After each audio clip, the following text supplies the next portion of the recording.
ओम नमो भगवते वासुदेवाय।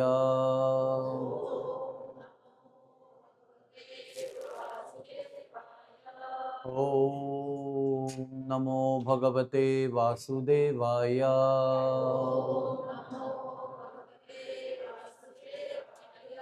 ओम नमो भगवते वासुदेवाय।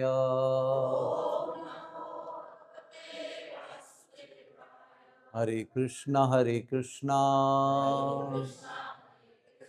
कृष्णा कृष्णा हरे हरे, हरे राम राम राम हरे हरे।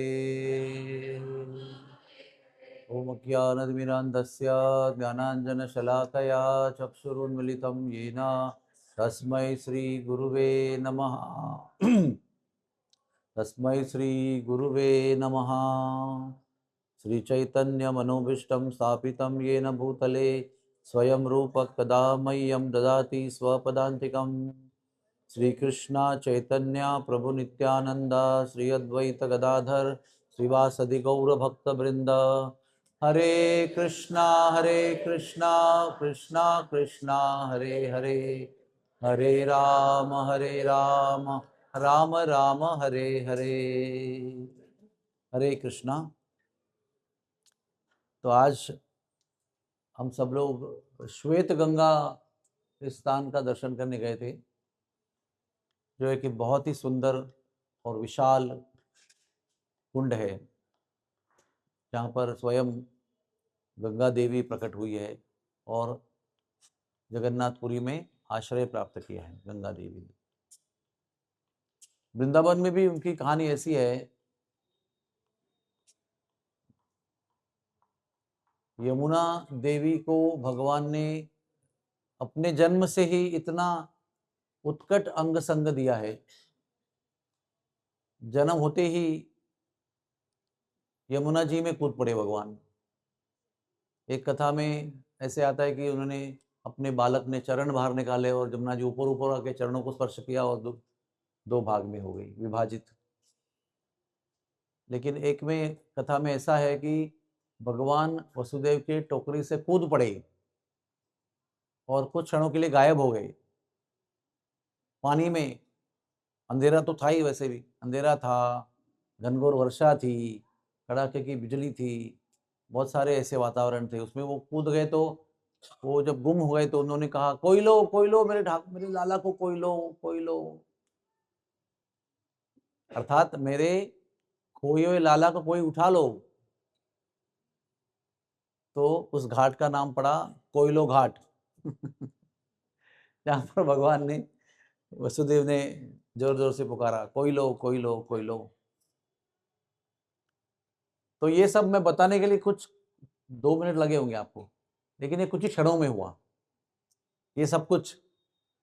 और जमुना जी विभाजित भी हो गए। तुरंत भगवान को वसुदेव जी ने ग्रहण किया और फिर चलने लगे और फिर गोकुल पहुंचे। तो इस प्रकार से जन्म के क्षण से ही उनको इतना अंग संग दिया, इतना सानिध्य दिया, इतनी कृपा की। तो यमुना जी की बहन गंगा जी यमुना जी को कहती है कि आपको ठाकुर जी ने इतना संग दिया है, मुझे भी कुछ वृंदावन धाम में सहारा दो, आसरा दो, स्थान दो, ताकि मैं भी कुछ ठाकुर जी के लीलाओं का संग का अनुभव कर पाऊँ। तो यमुना जी ने ठाकुर जी को, यानी कृष्ण को निवेदन दिया है कि थोड़ी बहुत कृपा आप गंगा जी भी कर दो। तो ठाकुर जी ने लीला रचाई। एक बार नंद बाबा सब लोग मिलकर कथा सुन रहे थे गंगा जी की महिमा की। तो गंगा जी की कथा की महिमा में प्रसंग ऐसा आता है कि गरुड़ जी अपना भक्षण जो है, भक्ष्य सांप को लेकर, सांप को पकड़ा एक बार उन्होंने, अपने दोनों हाथों में ऐसे पकड़ा और उसको लेकर उड़कर जाकर कहीं अच्छी जगह बैठकर भोजन करने का उनकी योजना थी। तो जब उड़ रहे थे तो वो गंगा जी के ऊपर से उड़ रहे थे, गंगा जी को ऐसे यहाँ से वहां पार करते होंगे। तो सांप तो लंबा होता है ना, बहुत डोरी जैसा, तो कुछ तो हिस्सा हाथ में पकड़ा है लेकिन कुछ हिस्सा लटक रहा है।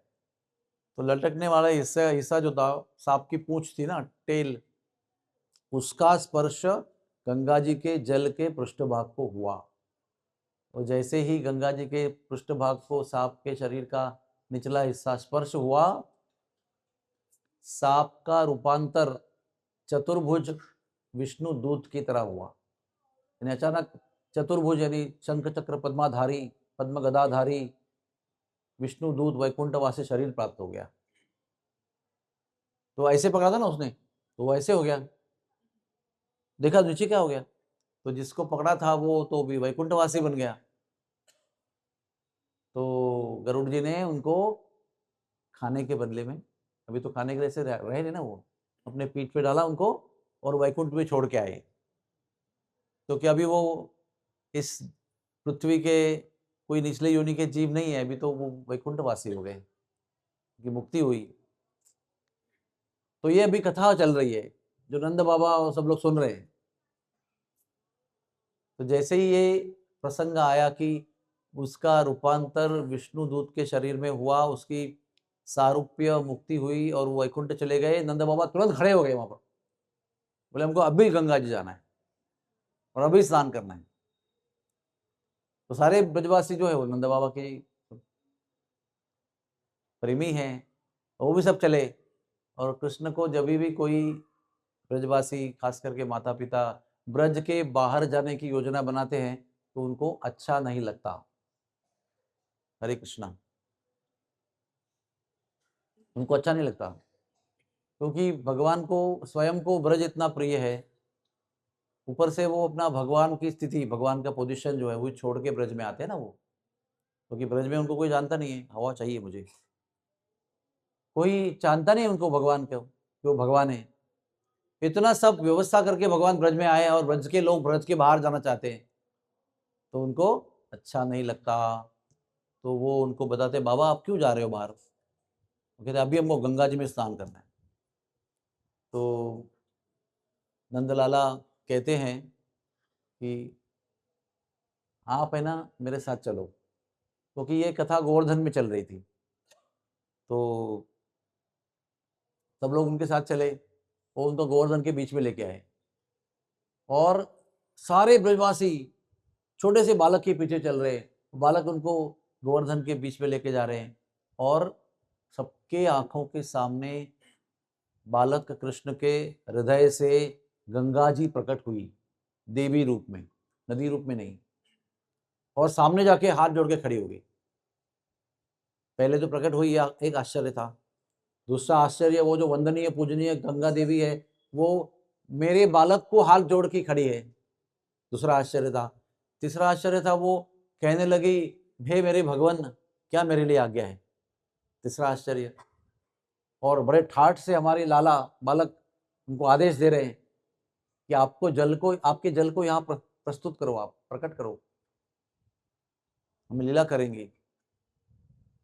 तो पांचवा आश्चर्य है कि उस बालक ने दी हुई आज्ञा का बड़े ही आदर से गंगा जी ने पालन किया और अपना जल वहां पर प्रकट किया, एक विस्तार समुद्र प्राय सरोवर के रूप में प्रकट किया, और उसका नाम है मानसी गंगा। ऐसा मेरे विचार से जब तक जो मैंने देखा है, इतना विशाल कुंड जो है पूरे ब्रज में कहीं नहीं है। विमल कुंड भी बहुत बड़ा है, गया कुंड भी बहुत बड़ा है, लेकिन मानसी गंगा तो कुछ अलग ही है। वो गोवर्धन के बीच में बसा हुआ एक समुद्र है। तो इस लीला के माध्यम से, उसको बंद करो, इस लीला के माध्यम से श्री गंगा जी को भगवान ने ब्रज में, वृंदावन में स्थान दिया।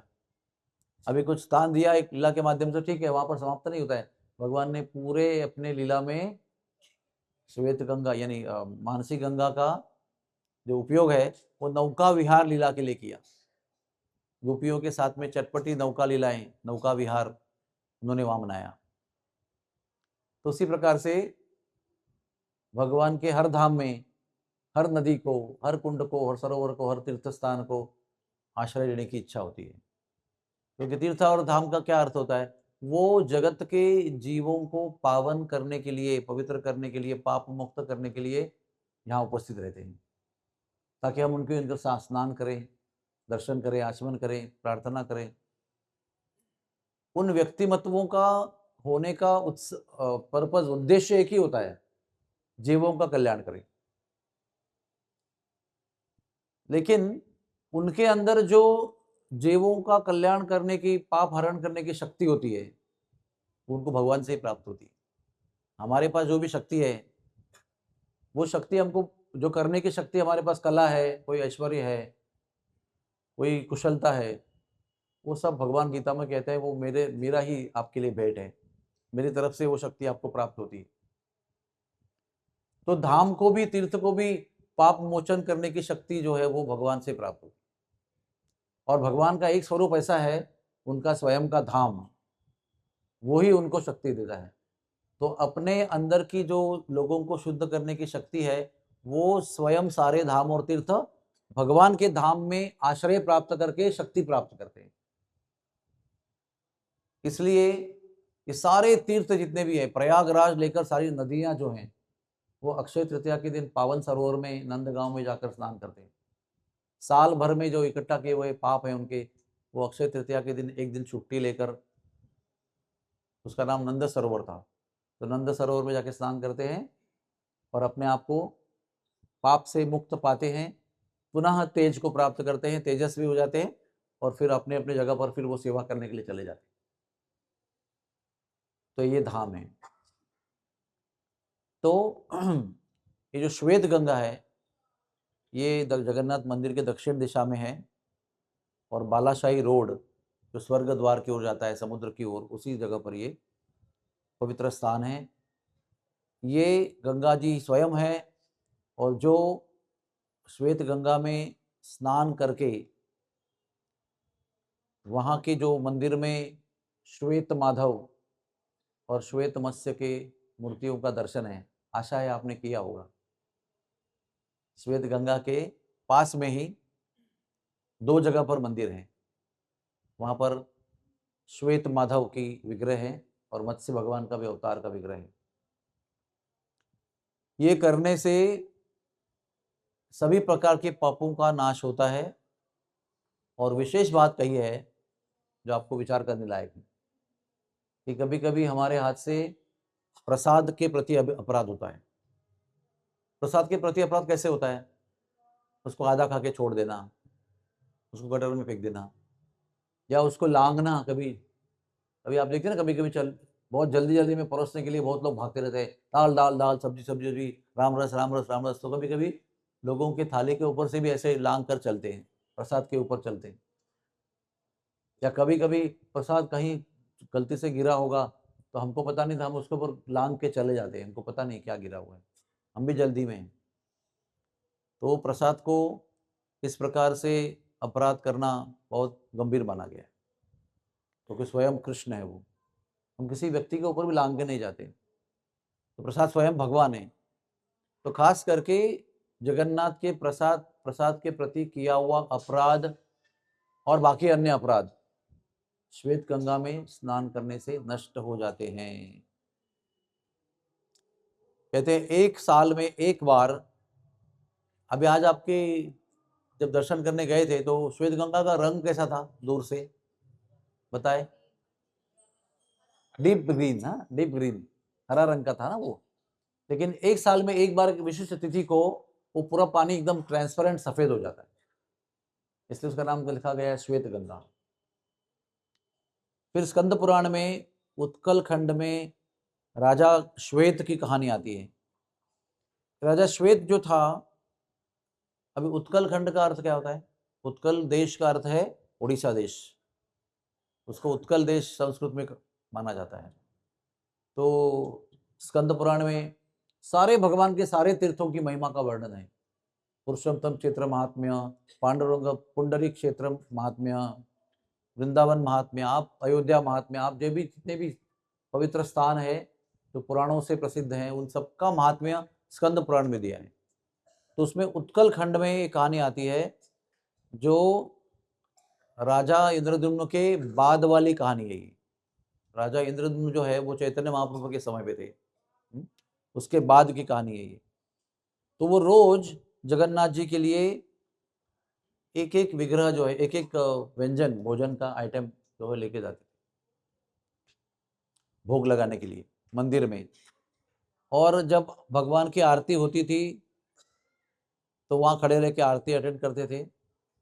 एक दिन जब वो भगवान की जैसे व्यंजन ले गए, अपना भोग आइटम ले गए, दे दिया भोग लगाने के लिए, और जब वो जगन्नाथ जी की आरती को अटेंड कर रहे थे तो उन्होंने क्या देखा कि सारी देवी देवताएं स्वर्ग लोकों से अलग अलग प्रकार के विशिष्ट और अति सुंदर, दिखने के लिए भी सुंदर और क्वालिटी में भी अति उत्कृष्ट ऐसे सुंदर दिव्य प्रसाद पदार्थ जो है वो भगवान को भोग लगा रहे हैं। तो उनको लगा मेरा भोग भगवान क्या लेंगे, देवताओं के भोग के सामने मेरा भोग तो कुछ भी नहीं है। ऐसी भावना उनके मन में आई और वहां से वो थोड़ा सा निराश होकर निकलने लगे। लेकिन जब वो निराश होकर निकलने लगे थे तब उन्होंने लक्ष्मी देवी का दर्शन किया, हो गया दर्शन उनको। और लक्ष्मी देवी उन्होंने बनाया हुआ व्यंजन अपने हाथ से जगन्नाथ को परोस रही थी। तो ये देखकर बड़े वो आनंदित हो गए। और जब भगवान ने ये दर्शन उसको दिया पहले कि लक्ष्मी देवी मुझे दे रही है और मैं खा भी रहा हूँ, उसके बाद स्वयं भगवान प्रत्यक्ष रूप में उनके सामने प्रकट हो गए जगन्नाथ जी महाराज। और क्योंकि इतना इतना भाव था उनका, भक्तिपूर्ण भाव, दर्शन दिया और उनको आशीर्वाद दिया कि आप श्वेत माधव के नाम से प्रसिद्ध होंगे, अर्थात आप सारूप्य मुक्ति प्राप्त करेंगे, अर्थात आपका जो शरीर है ये नष्ट होगा और मेरा ही शरीर आपको प्राप्त हो जाएगा और आप श्वेत माधव नाम से प्रसिद्ध हो जाएंगे और आपका भी भगवान के जैसे मेरे जैसे पूजन किया जाएगा मंदिर में। तो जो श्वेत माधव है वो भगवान है, लेकिन वो राजा श्वेत को दिया हुआ वरदान के रूप में स्वयं भगवान है और स्वयं श्वेत राजा है। ऐसे अद्भुत दर्शन है वहां पर। और उसके पास में मत्स्य अवतार का भी एक अद्भुत दर्शन वहां पर है। जैसे मत्स्य अवतार का मैंने कभी दर्शन नहीं किया विग्रह के रूप में, ये श्वेत गंगा में जगन्नाथपुरी में मत्स्य भगवान के विग्रह का दर्शन है। एक ही मंदिर में दोनों बाजू बाजू में खड़े हैं। तो श्वेत गंगा एक ऐसी शक्तिशाली जगह है जिससे मोक्ष की प्राप्ति होती है, प्रेम भक्ति की प्राप्ति होती है। जगन्नाथ के मंदिर का अक्षय वट जो है ना, बड़ा विशाल कल्पवट, उसके और समुद्र के बीच में ये स्थान है। उसके आगे चले जाएंगे दक्षिण की ओर तो पूर्व दक्षिण की ओर, साउथ ईस्ट की ओर तो जगन्नाथपुरी का समुद्र आएगा। अब इसकी अनेक कहानियां हैं, सुबह मैंने बताया था आपको। तो अक्षय वट बांग्लादेश में राजशाही एक जिला है, राजशाही, और उसमें पुतिना राज्य है। वहां पर एक राजा थे, राजा नरेश नारायण। राजा नरेश नारायण की पुत्री शची देवी थी। उसे एक बार पिता की मृत्यु के बाद बहुत विरक्ति आ गई, संसार से विरक्ति आ गई और वो घर छोड़ के चली गई। पिताजी का बहुत उनका स्नेह था। तो उसने जगन्नाथपुरी में वृंदावन में जाकर राधा कुंड में हरिदास पंडित नाम के बड़े श्रेष्ठ गुरु से दीक्षा ली और राधा कुंड नाम के पवित्रोत्तम स्थान पे उन्होंने अपना निवास किया। बहुत देर वहां पर निवास करने के बाद, भजन करने के बाद में शची देवी जो थी वो जगन्नाथपुरी आई और उन्होंने क्षेत्र संन्यास लिया। क्षेत्र संन्यास क्या होता है कि अभी मैं इस क्षेत्र से बाहर नहीं जाऊंगा, उसी में रहूंगा जब तक मृत्यु नहीं होती, कहीं भी यात्रा सफर नहीं करूंगा। तो शची देवी ने वहां पर आकर क्षेत्र संन्यास किया और वो जहां पर सार्वभौम भट्टाचार्य का निवास स्थान में हम गए ना, वहीं पर रही। अभी वहां पर अब भट्टाचार्य जी नहीं है, तो उसके बाद की कहानी है। भट्टाचार्य जी भी अंतर्धान हो चुके हैं, बृहस्पति के अवतार। तो कृष्ण त्रयोदशी, एक महीने की कृष्ण त्रयोदशी के दिन महावारुणी स्थान का उत्सव आया। ये कहाँ पर होता है? वाराणसी में होता है, जहाँ गंगा जी बहती है। तो गंगा जी के लिए उत्सव होता है और पूरा विश्व जो है, जैसे गंगा दशहरे को हरिद्वार में गंगा स्नान करने को पहुंच जाते हैं, हजारों लाखों की भीड़ पहुंचती है, वैसे महावारुणी स्थान को वाराणसी में भीड़ जमा होती है। तो इसे भी बहुत इच्छा हुई कि वाराणसी में स्नान करना चाहिए, लेकिन 2-3 कारण थे। एक तो शरीर उनका वृद्ध हो चुका था, दूसरा श्वेत माधव और मत्स्य अवतार के जो विग्रह हैं उनकी सेवा भी उनकी जिम्मेदारी में थी, तो वो भी करने के लिए कोई रिप्लेसमेंट नहीं था, और बहुत दूर है यहाँ से वाराणसी, तो इतना लंबा सफ़र करने की हिम्मत भी नहीं थी। तो जगन्नाथ को जाकर बहुत तीव्रता से प्रार्थना की कि मुझे ना आपके वारुणी स्नान में जाना है वाराणसी में। तो जगन्नाथ ने उनको दर्शन दिया, स्वप्न में दर्शन दिया, और बताया कि आप जो ये गंगा है, आपके आश्रम के सामने जो कुंड है श्वेत गंगा, उसमें स्नान करो, और आगे मैं आपके लिए चमत्कार करूंगा, आप किसी को बताना नहीं है, गुप्त रखना बात। तो कृष्ण त्रयोदशी के दिन अभी लोग सब वहां पहुंच गए हैं, बहुत सारे हजारों पुरीवासी भी वहां पहुंच गए स्नान करने के लिए। तो इस दिन शची देवी श्वेत गंगा में डुबकी लगाती है। आज मैं जब डुबकी लगा रहा था तो मेरे मन में भी यही विचार आ रहे थे कि अगर मैं यहाँ डुबकी लगाऊंगा और वही चमत्कार होगा जो श्वेत शची देवी के जीवन में हुआ तो कितना अच्छा होता। मैंने कई बार डुबकी लगाई लेकिन वो चमत्कार नहीं हुआ, लेकिन मैं डुबकी लगाते रहा अनेक लोगों के नाम से। तो जैसे उसने डुबकी लगाई महावारुणी स्नान के दिन, तो वो सीधे वाराणसी पहुंच गई। यानी डुबकी लगाई श्वेत गंगा पुरी में, जब बाहर निकली तो सीधा अपने आप को गंगा जी किनारे वाराणसी में पाया, और हजारों पुरी वासियों को भी वहां पर पाया, स्नान करते हुए देखा। तो बड़े आनंदित हो गई जगन्नाथ जी के कृपा और चमत्कार को देखते हुए। सबके साथ उन्होंने स्नान किया, और उसके बाद में और एक चमत्कार हुआ। महावारुणी स्नान के दिन उनका स्नान तो हुआ, तो गंगा जी वहां पर इतनी जोर से लहरें आई, उसकी एक लहर ऐसे उड़ा के ले गई शची देवी को कि सीधे वो जगन्नाथ के मंदिर पहुंच गई। ये चमत्कार हुआ उसके जीवन में। अभी वो वाराणसी में स्नान कर रही है, फिर वहां से एक लहर ऐसे उड़ा के ले गए, सीधे बीच रात में बंद जगन्नाथ के मंदिर में वो पहुंच गई। समझो 1:30 बजे 2 बजे पहुंच गई होंगी, जब सब मंदिर बंद होता है, सब पहरेदार बाहर होते हैं। तो वो जैसे ही देखा उन्होंने कि मुझे यहाँ पर भी स्नान मिला, वहां से यहाँ पर भी वापस लाया गया, कैसे चमत्कार, कोई ट्रेन नहीं, टिकट नहीं, रास्ते का सफर नहीं, एक बैलगाड़ी नहीं, कुछ नहीं। तो भाव विभोर होकर जगन्नाथ जी को बीच रात में प्रार्थना करने लगी।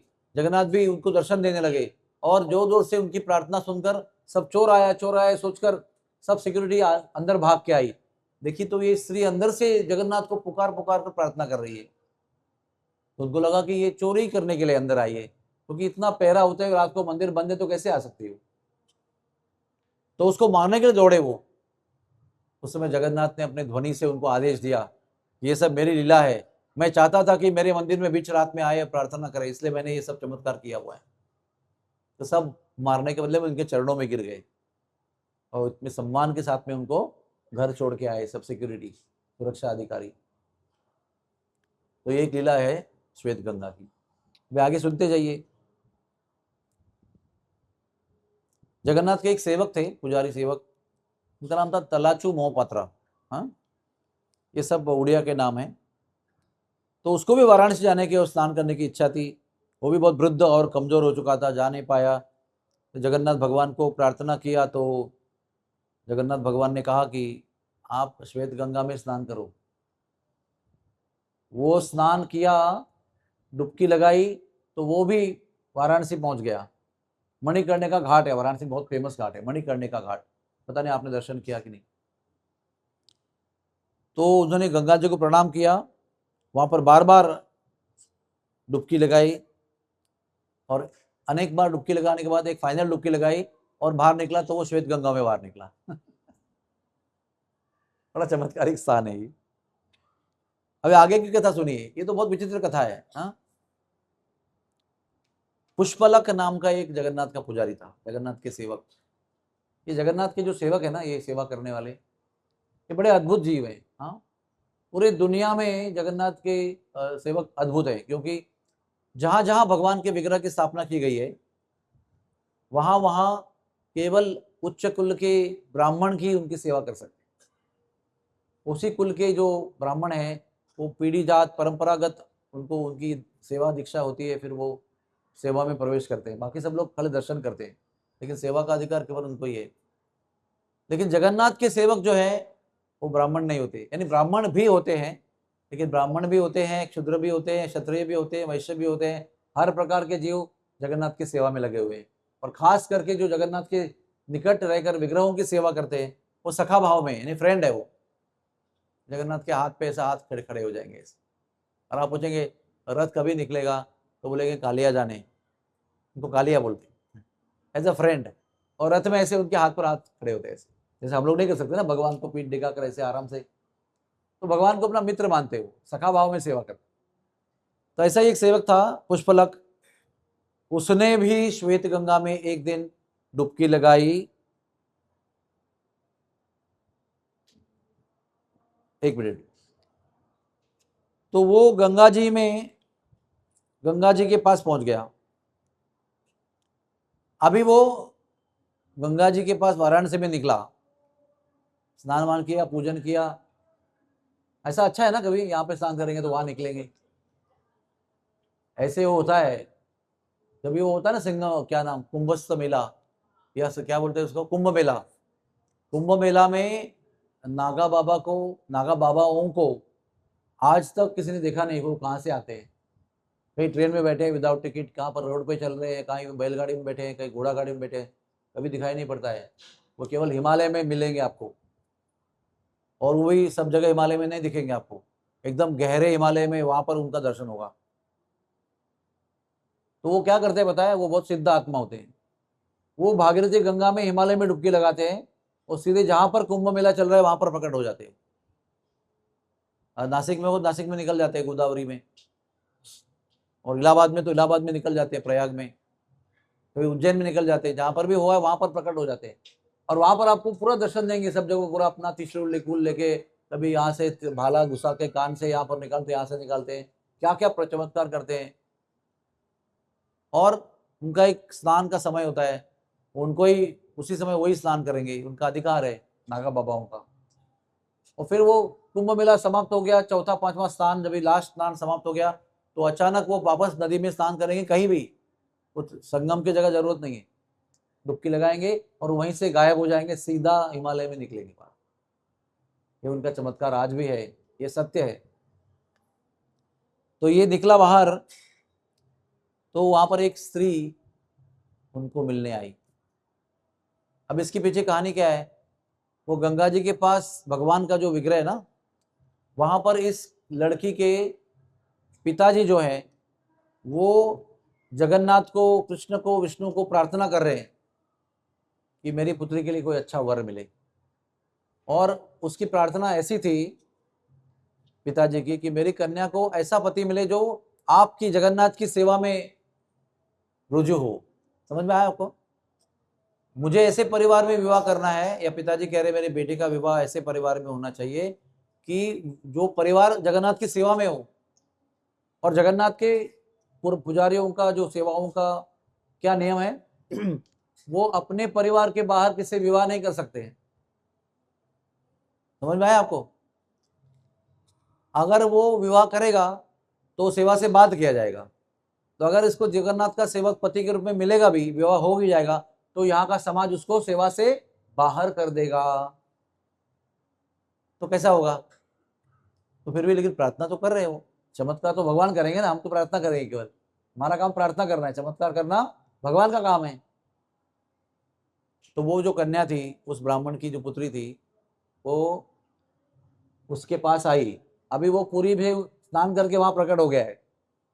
और क्या हुआ, जगन्नाथ ने स्वप्न में आकर उसको बताया था कि मेरा पुजारी वाराणसी में आएगा और आपके साथ विवाह करेगा। आप जाकर इस दिन पे किनारे पे डोलना, आपको पता चलेगा ये जगन्नाथ जी का पुजारी है। तो वो पहुंच गई वहां पर, और पुष्पलक को भी अंदर से प्रेरणा हुई कि ये मेरी पत्नी है, मुझे स्वीकार करना चाहिए। तो उनका विवाह हुआ और वो वाराणसी में कुछ दिन रहे घर जमाई बनकर। बड़ा आनंद का समय था वो। और वो गर्भवती हो गई, और गर्भवती होने के बाद में उनको पुत्र प्राप्ति हुई। कहाँ पर है ये हो रहा है? ये वाराणसी में। एक दिन ये सब होने के बाद बहुत समय तक, कभी देखो पुत्र प्राप्ति, गर्भवती होना, पहले 1-1.5 साल तो गया होगा ना, वहीं पर है वो। एक दिन दोबारा आया गंगा जी में स्नान करने के लिए, और डुबकी लगाई तो सीधा श्वेत गंगा में बाहर निकला। तो उसको लगा कि ये स्वप्न था, शायद लंबा स्वप्न था। और मैं नदी में स्नान किया, वहां प्रकट हो गया, वहां पर रहा, स्वप्न में देखा मेरा विवाह हो गया, पुत्र हो गया, और अभी मैं स्नान किया तो यहाँ पहुंच गया। भगवान को लीला होगी शायद, तो चला वापस सेवा में लग गया। बहुत समय के बाद वो जो माता जी थी, वो जो स्त्री थी जिसको पुत्र प्राप्ति हुई थी, उसको जगन्नाथ ने प्रेरणा दिया कि जाओ जगन्नाथपुरी में जाओ, अपने पति से मिलो और निवेदन दे दो कि मुझे आपके साथ रहना है। क्योंकि वो बोल के थोड़ी गए थे कि मैं भी जा रहा हूँ, बाय बाय, अलविदा, ऐसा कुछ नहीं कह रहे थे ना। वो वैसे ही स्नान करने गए तो वहां से अपने आप गायब हो गए वो। तो वो ढूंढती रही है, बाद में जगन्नाथ ने उनको स्वप्न में दर्शन दिया और बोला कि आप जगन्नाथपुरी जाओ और अपने पति को ढूंढकर उसके साथ में रहने लगो। तो वो बेचारी पुत्र को लेकर आई, और आकर उसने अपने पति को ढूंढ के निकाला। ध्यान से सुनो, रोचक कहानी है। ढूंढ के निकाला तो पति ने एकदम पहचानने में इनकार कर दिया, क्योंकि उसको डर था। उसने पत्नी को तो पहचान लिया, अगर मैंने पहचान लिया और ये डिक्लेयर हो गया कि मैंने किसी और जगह के किसी कन्या से विवाह करके पुत्र प्राप्ति भी कराई है, तो उसी दिन से मैं जगन्नाथ की सेवा से बाहर हो जाऊंगा। तो जगन्नाथ के लिए वो कुछ भी कर सकते हैं, तो झूठ बोल दिया उसने। तो बेचारी परेशान हो गई वो। तो किसी ने कहा कि राजा के साथ जाके कंप्लेंट करो, क्योंकि बाकी लोग भी परेशान थे उसका दुख देखकर, उसका प्रेम देखकर। हाँ, चाहते नहीं थे कि इसका विवाह हो जाए तो ये ऐसा हो जाए, लेकिन वो दुखी थी बेचारे। लोगों ने साहब बताया कि राजा के पास जाओ। तो राजा गजराज के पास में गई, वो गजपति के पास। क्या कर रहे हैं आप?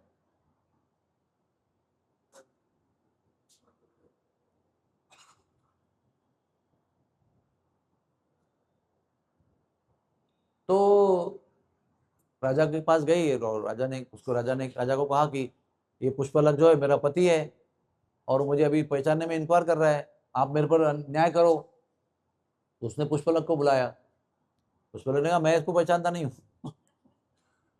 उसको डर है कि जगन्नाथ की सेवा चले जाएगी। तो राजा ने कहा कि ये तो मना कर रहा है आपको। दुखी होकर उसको भेज दिया। रात को जगन्नाथ जी राजा के स्वप्न में आए। ये जगन्नाथ जी और राजा का इतना प्यार का संबंध है, गजपति राजा का। आज भी गजपति रहता है, राजा है, पुरुषोत्तम देव, नहीं क्या नाम है उनका, याद नहीं आ रहा मुझे। लेकिन वो मेरे बचपन से लेकर अभी तक भी एकदम युवा अवस्था में थे, अभी बहुत बुजुर्ग हो गए। वही बहुत सुंदर तेजस्वी राजा है।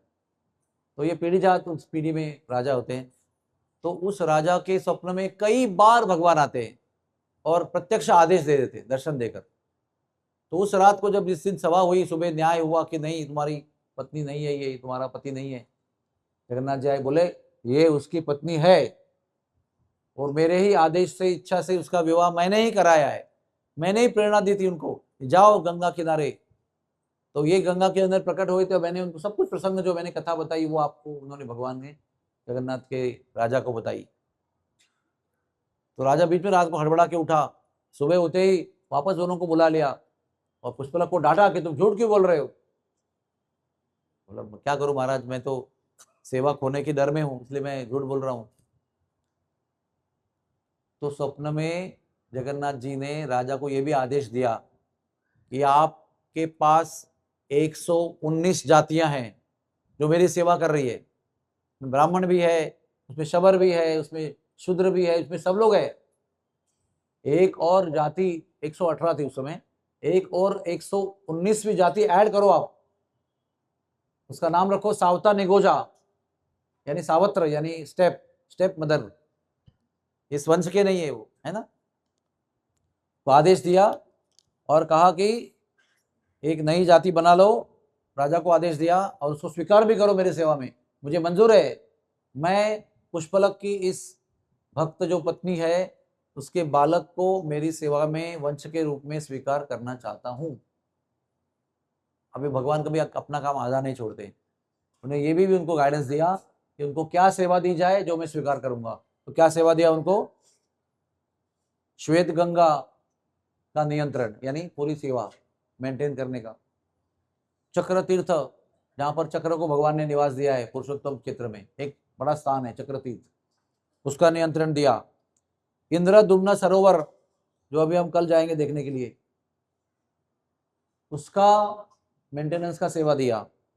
और विशेष रूप से श्री मंदिर का जो कोर्टयार्ड है, प्रांगण कहते हैं उसको, वो प्रांगण का देखभाल करने की सेवा जो है ये जाति को देना है आपको, ऐसे बता दिया। तो उसके बाद में फिर सबके सामने आकर पुष्पलक ने इस माता जी को, इस कन्या को स्वीकार किया, और उसके पुत्र जो भी बड़े हो गए तो वो सावता निगोजा इस जाति से माने जाने गए, और उनकी सेवा आज भी चल रही है। और जगन्नाथ भगवान की, श्वेत गंगा धाम की। अभी इस बात पर मुझे याद आ रहा है कि जगन्नाथ के सेवा में 119 जातियां सेवा में दे रही है सेवा, और वो सेवा इतनी विशिष्ट होती है। फॉर एग्जाम्पल, एक साल में एक बार जब भी भगवान अनवसर काल में जाते हैं, लंबी लंबी कथाएं मैं बताऊंगा आपको, धीरे धीरे समय मिलेगा तभी। तो अनवसर काल में जगन्नाथ जी को बुखार आता है और जगन्नाथ जी का दर्शन बंद हो जाता है। वो अन्न वन्न खाना, 56 भोग जो है 250 भोग खाना बंद कर देते हैं, और केवल वैद्य के अनुसार जड़ी बूटी, कषाय, जूस, गर्म फल सब खाते हैं। तो वो भी उनकी एक लीला है। और वैद्य भी एक ही परिवार के, एक ही जाति के होते हैं, उन्हीं को उस समय जगन्नाथ की सेवा मिलती है। तो भगवान को बुखार जब आता है तो वो बुखार को उतारने के लिए बहुत सारा प्रयास होता है, लेकिन 2-3 दिन बुखार नहीं उतरता है। तो वैद्य आकर उनको बताता है कि इनको ना चंदन के तेल से नहला दो, जड़ी बूटियों के साथ चंदन का तेल से उनको नहला दो, तो उससे उनका बुखार उतर जाएगा। तो वो जो चंदन का तेल है, जो करीब करीब 400-500 लीटर होता है। अभी इतने बड़े भगवान, उनको अगर नहलाना है तो लगेगा ना उतना पानी, यानी द्रव्य। तो एक ही परिवार है वो, उनकी साल में एक ही बार सेवा होती है। वो एक ही बार, लगता है कई महीने लगते होंगे, दिन लगते होंगे, पता नहीं मुझे, लेकिन वो चंदन का तेल बनाते हैं और भगवान को भेजते हैं। उससे भगवान का अभिषेक होता है, और वो तेल का अभिषेक चंदन का होने के बाद में भगवान का बुखार उतर जाता है। और वो जो चंदन के तेल से नहलाते हैं, जब वो गिरता है तो उसको इकट्ठा कर करके वो सभी भक्तों को उसको चंदन का तेल बांट देते हैं। मुझे भी कई बार वो अति सुगंधी, अति दिव्य तेल प्राप्त हुआ है। और पुजारी जी मुझे कहते रहते हैं, प्रभु जी आप ऐसा है ना, आप बाद में आते हो, आप एक बार अनवसर काल में आ जाओ तो आपको मैं गैलन भर के तेल दूंगा। तो उस समय वो बनता है। वो कहते हैं हम जब भगवान को नहलाते हैं तो 7 दिन तक स्नान कई बार करने के बाद भी उस तेल की खुशबू जो हमको लगी हुई है वो निकलती नहीं है। तो वो तेल जो है वो इस साल में जो प्रयोग करना है वो पिछले साल में बनाया जाता है, और पिछले साल बनाकर उसको जमीन के अंदर गाड़ कर रखा जाता है। और 1 साल के बाद में वो अगले साल के लिए वो तेल भेजते हैं जगन्नाथ के स्नान करवाने के लिए, और तब जब भेजते हैं इसको निकाल के तो नया वाला तेल बनाकर उसको जमीन के अंदर गाड़ देते हैं। बस यही उनकी सेवा है। ऐसी विशिष्ट सेवा, जैसे मंदिर के प्रांगण की सेवा सावता निगोज यही जाति करती है। एक स्त्री है जो पहले, कल जाएंगे वहां पर, आप शायद आज भी जा सकते हैं, जगन्नाथ वल्लभ गार्डन, जगन्नाथ का बगीचा है यहाँ पर। हमारा जो आश्रम है ना, अभी हम लोग अभी जगन्नाथ यहाँ रहते हैं तो यहाँ आ गए हम लोग। यहाँ पर जाएंगे तो जगन्नाथ का मंदिर आएगा ना, आप थोड़ा इस तरफ जाएंगे तो जगन्नाथ वल्लभ बगीचा आएगा, बहुत ही पास में है। जगन्नाथ जी के लिए वहाँ पर फूल खिलते हैं, फूल खिला देते हैं। जगन्नाथ जी वहाँ खेलने के लिए आते हैं, खेल करते हैं। तो एक बार क्या हुआ, वहाँ मंदिर में भगवान को भोग लगाया, ऐसा लगता है ना, वैसे लगाया, पर्दा बंद कर दिया गया। तो पर्दा बंद करने के बाद अभी उम्मीद क्या है कि जगन्नाथ जी भोग पाएंगे। उतने में जगन्नाथ जी को गीत गोविंद सुनाई पड़ता है। अब ये गीत गोविंद क्या है, वो जयदेव जी गोस्वामी थे 8वीं सेंचुरी में, उन्होंने गीत गोविंद लिखा है। ये बड़े महान भक्त हुए हैं। इनका जो गीत गोविंद शास्त्र, ये जो काव्य है, इतना प्रसिद्ध है, इतना प्रसिद्ध है कि जगन्नाथ जी स्वयं उसको सुनते हैं। कब सुनते हैं? रात को 11:30 बजे हर रोज। एक सिल्क वस्त्र है, उसका ऊपर उड़िया भाषा में गीत गोविंद छपा रहता है वस्त्र के ऊपर, उसको गीत गोविंद खंडवा कहते हैं। और वो चंदन लगाते हैं रात को, उसके ऊपर ये फेटा पहनते हैं सिल्क के वस्त्र का जिस पर गीत गोविंद लिखा है, और वो गीत गोविंद सुनते हैं रात को, हर रोज, आज भी सुनते हैं, इतना भगवान को प्रिय है। तो भगवान ने ये पहली बार जब सुना गीत गोविंद, तो भगवान अपनी जगह खड़े ना ऐसे, वहां से भाग जाते उस आवाज की ओर। और आवाज कहां से आ रही है? जगन्नाथ वल्लभ गार्डन में कोई जगन्नाथ के लिए फूल बिन रही है, एक कन्या छोटी सी, वो गा रही है प्रेम से, गुनगुना रही है।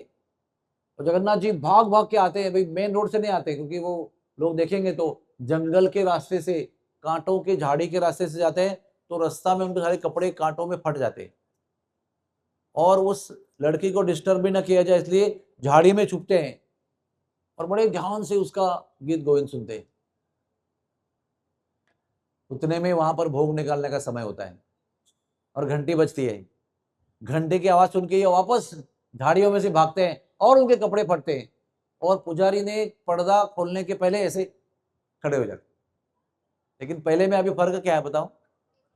कपड़े फटे हुए हैं, इतना बड़ा श्रृंगार किया सुबह। हाँ, बहुत श्रृंगार करते हैं उनका। जगन्नाथ जी बड़े ललित ललित है। ललित का अर्थ होता है कि वो व्यक्ति बहुत सुंदर सुंदर वस्त्र पहनता है, उसको सुंदर सुंदर श्रृंगार करने में बड़ा आनंद आता है, ऐसे व्यक्ति को ललित कहते हैं, ललित। तो जगन्नाथ जी बड़े ललित हैं। हाँ, उनके साल भर के कई 25 भेष हैं उनके, आप किताब पढ़ेंगे तो पता चलेगा। कभी वामन भेष करते हैं, कभी नरसिम्हा भेष करते हैं, कभी कुछ भेष, कभी कुछ भेष, कभी वसंत वेश, कभी कार्तिक वेश, कभी शरद ऋतु का वेश, ऐसे उनका अनेक वेशों का एक अध्याय है पूरा।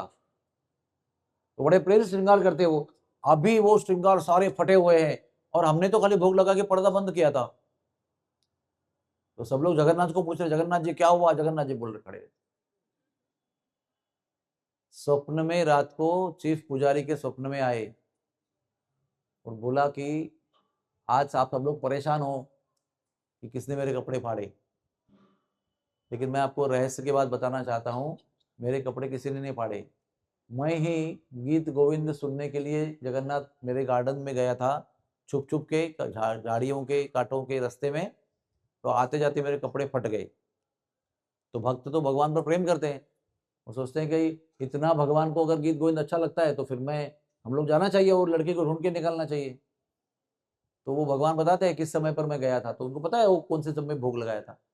तो सारे पुजारी वहां पहुंचते हैं, तो वो कन्या उस दिन भी वहां पर, अगले दिन भी वहां पर फूल बिनते बिनते गीत गोविंद गा रही है। तो उसको सब लोग पालकी में बिठा के वाद्य बजाते हुए उसको लेकर आते हैं मंदिर में, कहते हैं बेटा तुम यहीं गाओ ताकि ये तुम्हारे बेटे भागे नहीं मंदिर छोड़ के। और वो दिन का लंच मिस हो गया ना, उनका भोजन भी मिस हो गया, कपड़े भी फट गए, क्यों? आपके गीत गोविंद को श्रवण करने में इतने लालायित हो गए वो। तो बुलाया गया और कहा बेटे आप यहीं गाया करो। तो वहीं पर वो गाने लगी रोज, और वही जगन्नाथ सुनने लगे। गाते गाते बेटी बड़ी हो गई, युवा हो गई, मध्यम वयीन हो गई, थोड़ी वृद्ध हो गई, अति वृद्धा हो गई, अति अति वृद्धा हो गए, उसका देहांत हो गया। तो उनके पुत्रों को वो मौका दिया गया कि अभी आप गाओ। उनका विवाह भी हुआ था ना। आज तक उसी के पीढ़ी जात जो लोग हैं, उसके वंश के, वही रात को लोगों जगन्नाथ को गीत गोविंद सुनाते हैं। तो मैंने कहा वही एक सेवा है, बस फिक्स सेवा है हर लोगों की। 119 सेवाएं हैं उनकी। जैसे रथ में बैठते ना, तो केवल रथ यात्रा में कुछ लोगों की सेवा होती है, वो किसी के जिम्मे रथ यात्रा का कार्यक्रम दिया जाता है शबर जाति के लिए, और वही जगन्नाथ की सेवा करते हैं। और किसी जाति का भेद नहीं, जगन्नाथ जी को सबसी सेवा लेते हैं। अभी खिचड़ी का कैसा सेवा आरंभ हो गई? भगवान को इतनी खिचड़ी पसंद क्यों है? अभी खिचड़ी क्या है? अभी कुछ समझो, अभी पत्नी जरा थक गई है, आप भी बहुत जल्दी में हैं, आपको कुछ जल्दी से कुछ बनाना है, तो क्या रहे, सारी इकट्ठा करते हैं, एक 2-3 सीटी निकालते हैं, हो गया रेडी खिचड़ी, है ना। और हमारे इस्कॉन में खिचड़ी बहुत प्रसिद्ध है पूरे विश्व में। वो हमारी एक डाइटिशियन है भक्ति वेदांत हॉस्पिटल में। डाइटिशियन लोग तो बहुत कुशल होते हैं ना, सब जानते हैं कैसा कॉम्बिनेशन बनाना है, क्या बनाना है, उसमें वो डाइट भी होना चाहिए, स्वाद भी होना चाहिए, तो बहुत सारा रिसर्च करते रहते हैं। तो हमारे मंदिर में कई बार उनको लेके गए, बोलते ये खिचड़ी जो है ना, वो मैंने कभी स्वाद नहीं लिया आज तक, सब फैन हो गए खिचड़ी की वो। आज भी भक्ति विधान में है। तो ये खिचड़ी हमारी इस्कॉन की बहुत फेमस है। आज के तारीख में भी हर संडे को राधा गोपीनाथ मंदिर में सुबह मॉर्निंग के प्रवचन के बाद में खिचड़ी मिलती है, और वो खिचड़ी के बहुत सारे मेंबर्स है, वो खिचड़ी के लिए आते हैं उधर। खिचड़ी डाल नहीं सकते, जब भी किसी कारण मंदिर बंद होता है या कोई काम चलता है कंस्ट्रक्शन का, तो कभी कभी प्रसाद नहीं होता है, केवल एक पीले रंग की बर्फी दे देते हैं, जाओ। तब वो लिखते हैं व्हाट्सएप पे, खिचड़ी मिस कर रहे हैं, खिचड़ी मिस कर रहे हैं, खिचड़ी मिस कर रहे हैं, कब शुरू होगी, कब शुरू होगी। तो ये बड़ी फेमस है खिचड़ी। उसका उगम जगन्नाथपुरी में है ना। तो कई कहानियां हैं, एक कहानी नहीं, लेकिन एक कहानी जो मैं बताना चाहता हूँ। एक यवन कुल की एक स्त्री थी, वो जगन्नाथ पर बड़ा प्रेम करती थी। तो एक दिन वो खिचड़ी गरम गरम लेकर, हाँ अभी मैं बता रहा हूँ, कोई एक कहानी नहीं, कई कहानियां हैं, एक मैं बता रहा हूँ। तो वो खिचड़ी लेकर गरम गरम लेकर जगन्नाथ के मंदिर में आए, तो उसको पुजारियों ने रोक दिया, सिपाहियों ने रोक दिया, हे आप चले जाओ यहाँ से, नहीं मुझे खिचड़ी अर्पण करना है, तुम्हारी खिचड़ी भगवान नहीं करते। वो बड़ी दुखी हो गई। वो गरम गरम खिचड़ी थी, वो लेके गई घर पे। उसका घर जगन्नाथपुरी के बॉर्डर पे सीमा के पास था, झोपड़ी थी, बेचारी गरीब थी। तो जाके रोने लगी वो कि मेरी खिचड़ी जगन्नाथ ने स्वीकार नहीं की, सिपाहियों ने ठुकरा दिया, रोने लगी। यहाँ पर अगला भोग लगा जगन्नाथ जी को, और पर्दा बंद किया गया। तो जगन्नाथ जी वहां से भागे, एक बालक का रूप लिया, हाँ, और जो भागे सीधे उसके घर पहुंचे। ऐसे सिंपल बालक, कोई ऐसे भगवान का रूप नहीं, सिंपल बालक बन के, मैया मैया बड़ी भूख लग रही है, कुछ है क्या। तो बालक का लुभावना स्वरूप देखकर मैया का रोता हुआ चेहरा खिल गया, बोला बैठो बैठो बैठो। और टाट बिछाया और बालक को जमीन पे बिठाया और उसको खिचड़ी खिला दी, क्योंकि खिचड़ी तैयार थी गरम गरम। तो जगन्नाथ जी ने वो खिचड़ी इतनी प्रेम से खाई, दोनों हाथ से खाई, है ना। आप बालक को देखते ना, बालक कैसे रहते हैं, जब उनका कोई, उनको सिखाते हैं, संस्कार देते हैं, लेकिन वो कई का दोनों हाथ से खाते हैं। तो ये दोनों हाथ से खा रहे खिचड़ी, मुंह में खिचड़ी लगी हुई है, हाथ में खिचड़ी लगी हुई है, खाने में मग्न है बहुत। उतने में क्या होता है, उधर घंटी बजती है। तो वहां घंटी बजती है, तो भाग के आते हैं और खड़े हो जाते हैं। अभी इसमें अंतर क्या है, पहले दर्शन में अभी दर्शन में, हाथ में भी खिचड़ी है, मुंह में भी खिचड़ी है, और जहां भोग लगाया हुआ है उसमें कहीं भी खिचड़ी नहीं है। तो आपको प्रश्न पड़ेगा ना कि ये आइटम कहां से आया जो हमने लगाया नहीं, अभी निकालना है उसको, कहीं भी खिचड़ी है नहीं। तो दिन भर चर्चा चलती रही जगन्नाथपुरी में। जगन्नाथपुरी में ये पुजारियों की बहुत चर्चाएं रोज चलती रहती, जगन्नाथ के विषय में बातें करते रहते हैं, अद्भुत चर्चा चलती है। यही चर्चा हमारे जीवन का परम उद्देश्य है, कि हम भी वही जगन्नाथ के विषय में, भगवान के विषय में चर्चा करते रहे।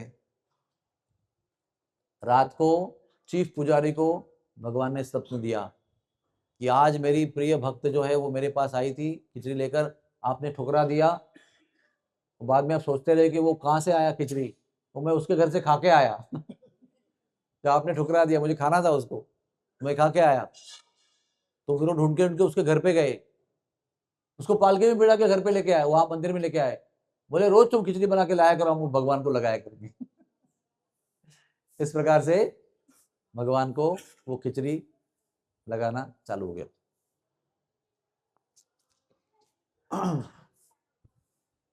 और वो खिचड़ी 10,000 लोगों को रोज ऐसे ही बांटी जाती है।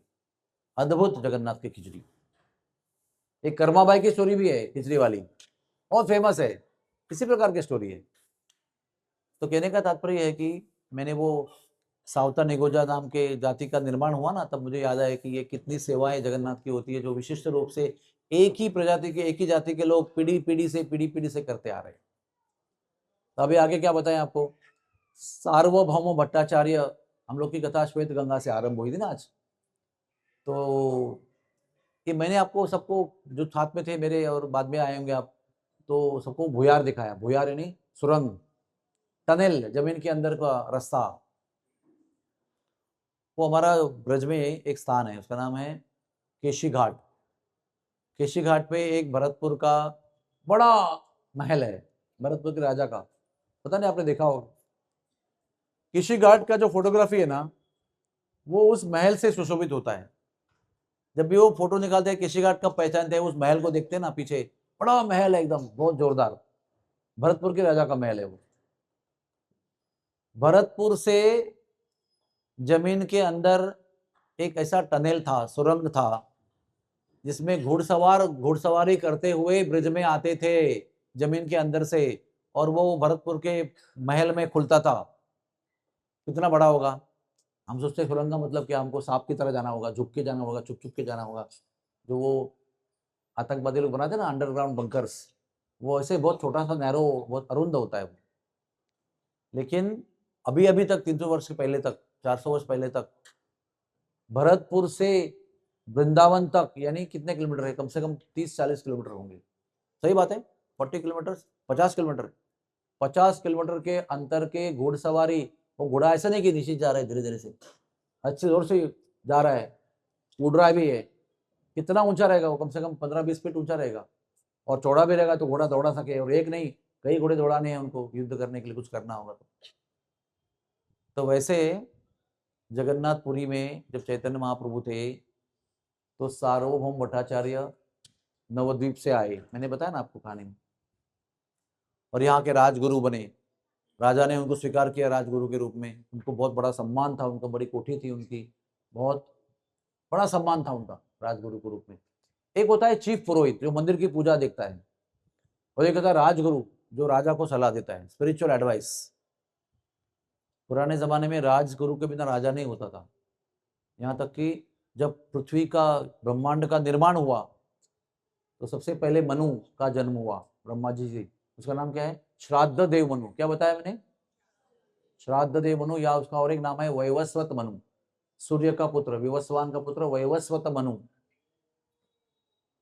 तो उसको पृथ्वी पर भेजा गया कि अभी जब तुम्हारा सेवा है, पृथ्वी का राज करना है, और 71 दिव्य युग तक आपका एक जीवन का काल रहेगा, 71 दिव्य युगास, कल्पास। और ऐसे 14 मनु है ब्रह्मा जी के। तो 14 मनु जब 71 कल्प जीते हैं तो ब्रह्मा जी के 100 साल पूरे हो जाते हैं। एक ब्रह्मा के जीवन काल में 14 मनु जन्म लेते हैं। तो जब पहला मनु, ब्रह्मा जी के जन्म के बाद जब पहला मनु का जन्म हुआ तो उसको पृथ्वी पर राज्य करने के लिए भेजा गया। तो सबसे पहले मनु ने क्या किया होगा, उसने कहा अगर मैं राजा हूं तो पहले मैं राजगुरु की आवश्यकता है। तो राजगुरु चाहिए, भगवान ब्रह्मा को, पिताजी को विनती किया। तो पिताजी के पास पहले से ही राजगुरु थे, वशिष्ठ मुनि।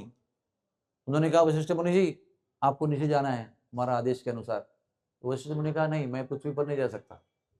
वहाँ का जन्म काल, वहाँ के कर्म कांड, वहाँ पर जो कर्म के दुख भरे स्थितियाँ हैं वो मुझे पसंद नहीं, मैं नहीं जाऊँ वहाँ पर। मैं आपके ब्रह्मालोक में आपका पुरोहित के रूप में अच्छा हूँ। तो ब्रह्मा जी ने कैसे उनका काउंसलिंग किया होगा। ब्रह्मा जी ने कहा कि आप जब जाओगे इस मनु के राज्य में पुरोहित बनकर, तो इस वंश में आगे जाकर रघु राजा आएंगे, और रघु राजा के आगे जाकर भगवान स्वयं राम के रूप में जन्म लेंगे। तो आप इन सारे राजाओं के पुरोहित बनेंगे, और आपको वेट करेंगे कई पीढ़ियों के युगों के बाद में, जब त्रेता में, हाँ क्या कहते हैं उसको, ब्रह्मा जी के वराह कल्प के 24वें त्रेता में, हर त्रेता में राम जी नहीं आते, by the way please understand, उसका भी एक समय है। तो 24वें त्रेता में जब राम जी जन्म लेंगे, तब आप उनके लिए जो गर्भवती माता है कौशल्या, उसका गर्भवती संस्कार भी आप करेंगे। जन्म होते मेधा संस्कार, जाति संस्कार, और नामकरण संस्कार, अन्नप्राशन संस्कार, उपनयन संस्कार, यानी कि यहाँ तक कि विवाह संस्कार भी आप ही करेंगे। प्रभु रामचंद्र का साक्षात विष्णु जन्म लेंगे। तो ये सुनकर बहुत मोहित हो गए। तो ठीक है अभी जाता हूँ मैं, अभी तो बाद में होने वाला है वो, लेकिन ड्यूटी अभी जो ज्वाइन करनी है। इस तरह से वशिष्ठ मुनि नीचे आ गए, और वशिष्ठ मुनि आज भी जीवित है। वो अष्टजीव चिरंजीवी के बीच में एक जीव वशिष्ठ मुनि है। तो वैसे सार्वभौम को राजा प्रतापरुद्र ने राजगुरु बनाया, और उसके सम्मान के अनुसार उनका कोठी दिया, उनको महल दिया रहने के लिए। और वो इतने बड़े महान ज्ञानी थे, पंडित थे, कि वो जनता में, आम जनता में उसको चलना नहीं लगना चाहिए, उसके कोठी से मंदिर तक। तो राजा ने उनके लिए सुरंग बनाया था, एक तरह से हाईवे बनाया था अंडरग्राउंड। वो अपने घर से ही उतरेंगे, सीधा चल के, आप देखा ना जहाँ पर मैंने स्नान किया ना, उसके सामने ही मंदिर है, और उधर ही उनका घर के अंदर वो सुरंग का मुख है। वहां से उतर देंगे, सीधा 2 मिनट के अंदर मंदिर पहुंचते थे। और मंदिर में भी गेट पे जाते नहीं थे, सीधे मंदिर के अंदर के गर्भगृह के अंदर उनका सुरंग खुलता था। अभी वहां से बंद है और यहाँ से भी बंद है, लेकिन अभी भी मुख उसका खुला है, लाइट वाइट लगा के रखी है, आप लोगों को खोलकर, उसमें लॉक था उसको खोलकर दर्शन कराया उसने। तो ये सुरंग है, private road to home to Jagannath मंदिर। अभी समझो आपके पास ऐसा कोई विशिष्ट चीज है, तो कोई वैल्यू है, तो आप ठीक है आपका रास्ता है, क्या करेंगे, हम तो जाते नहीं वहां पर, हमारे को जाने को अलाउड नहीं है, आपके लिए खाली प्राइवेट रास्ता है वो, ठीक है, आपको मुबारक है, आपको बधाई हो।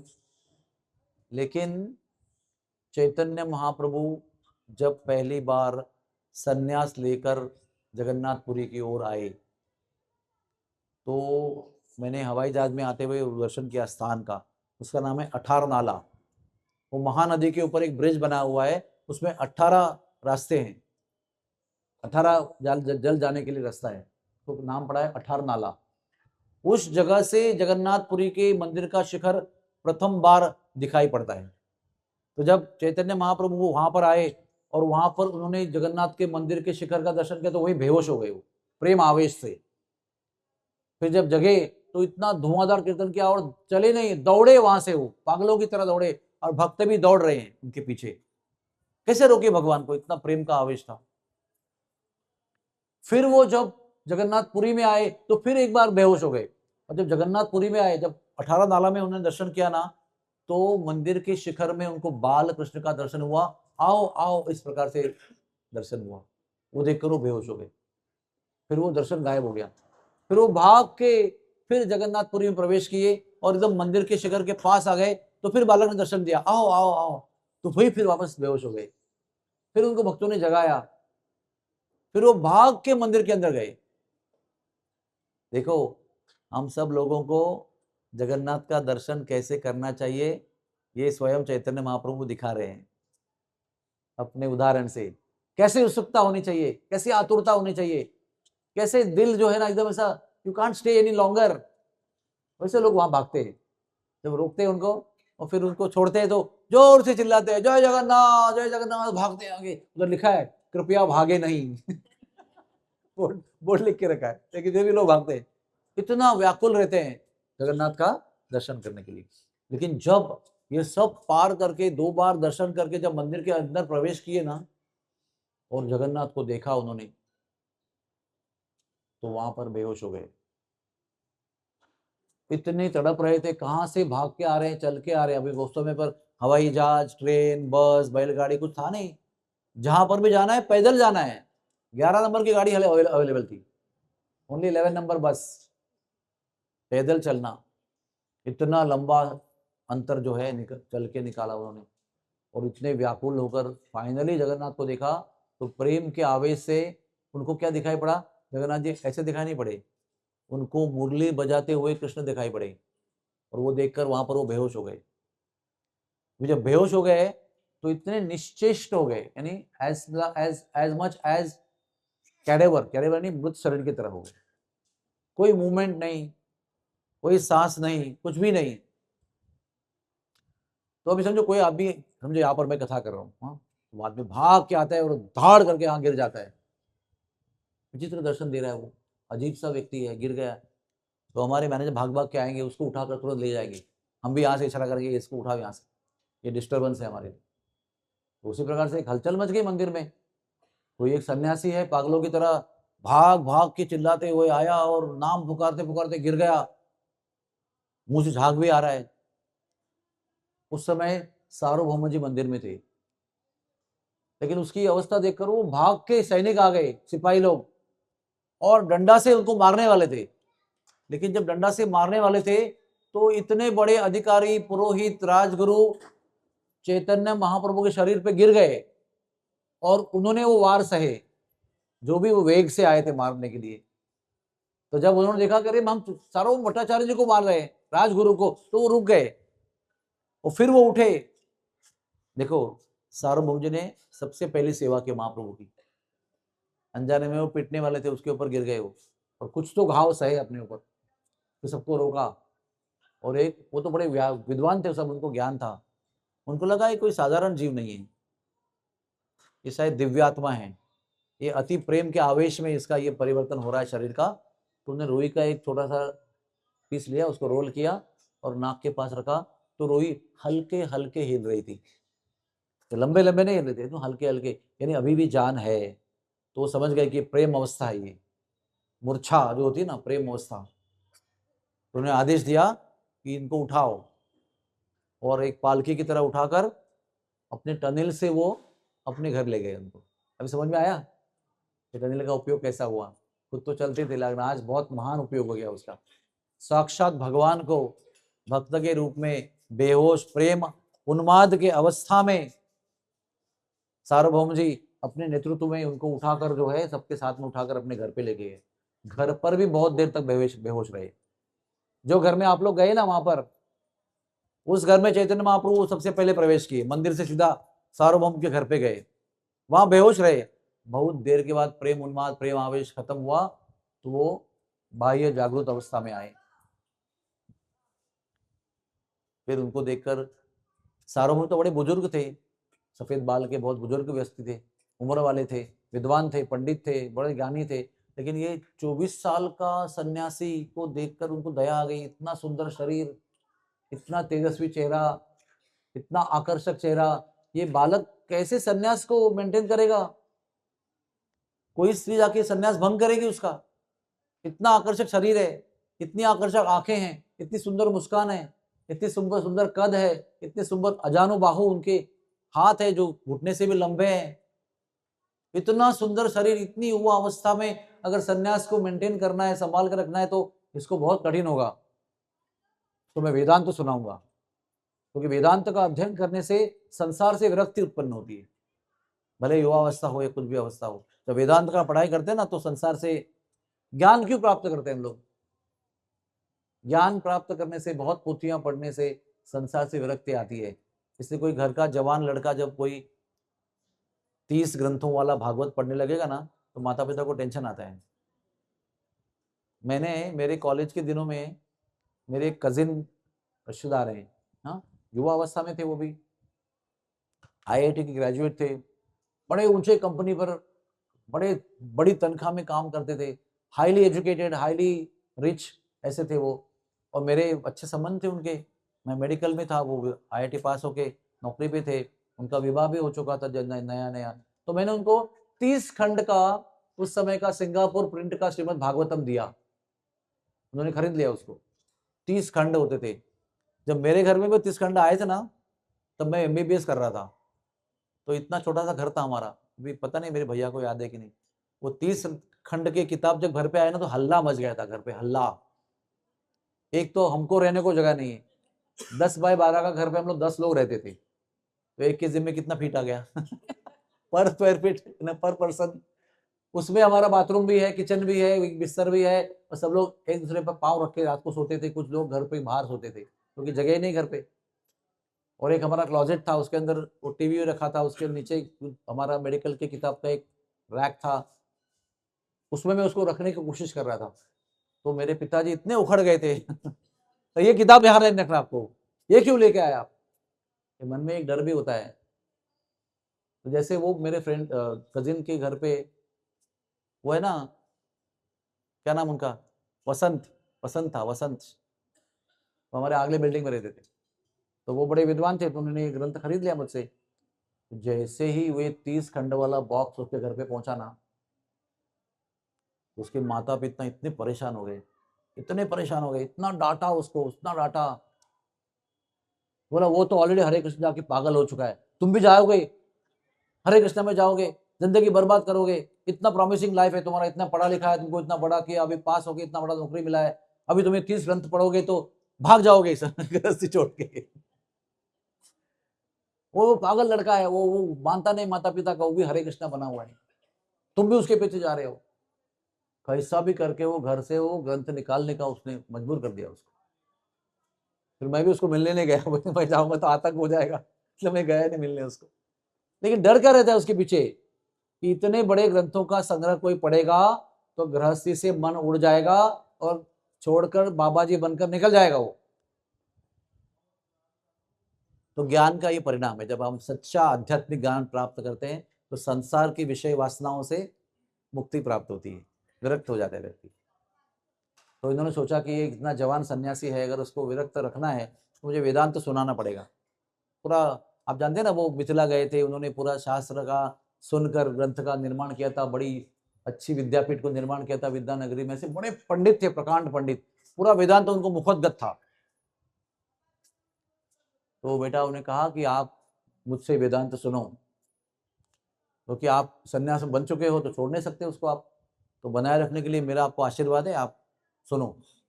एक वात्सल्य भाव से, एक पिताजी के भाव से, एक जो बालक के प्रति होता है उस भाव से उन्होंने उनको वेदांत सुनाया।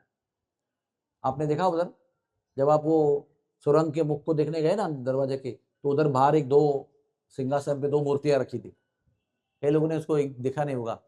एक सिंहासन पे सार्वभौम भट्टाचार्य जी बैठे हुए हैं और एक सिंहासन पे चैतन्य महाप्रभु बैठे हैं और उनको वेदांत सुना रहे हैं। 7 दिन तक सुनाया वेदांत। और आपने अगर देखा होगा गौर से तो जो सार्वभौम भट्ट जी का विग्रह है वैसे एकदम उत्सुकता से कह रहे हैं, ऐसे एकदम भाव से। और यहाँ चैतन्य महाप्रभु बैठे निर्विकार चेहरे से बैठे, मतलब आप बोलते जा रहे हो, 7 दिन तक दिन रात बोलते रहे और ये ऐसे बैठे हैं कि कोई रिएक्शन ही नहीं, या हाँ ना, कुछ समझ में नहीं आया, कुछ बीच में पूछा, हाँ क्या कहा आपने, ऐसे किया, ऐसा कुछ नहीं, नो रिएक्शन। सुनाई पड़ रहा है कुछ आपको?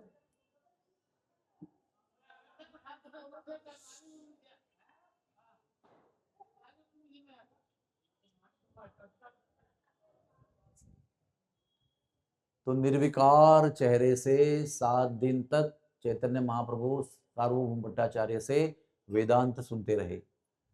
7 दिन के बाद में जो उनको कहना था वो भी समाप्त हो गया। तो उन्होंने पूछा, अरे महाप्रभु जी कुछ आपको समझ में आया क्या, मैंने क्या बोला?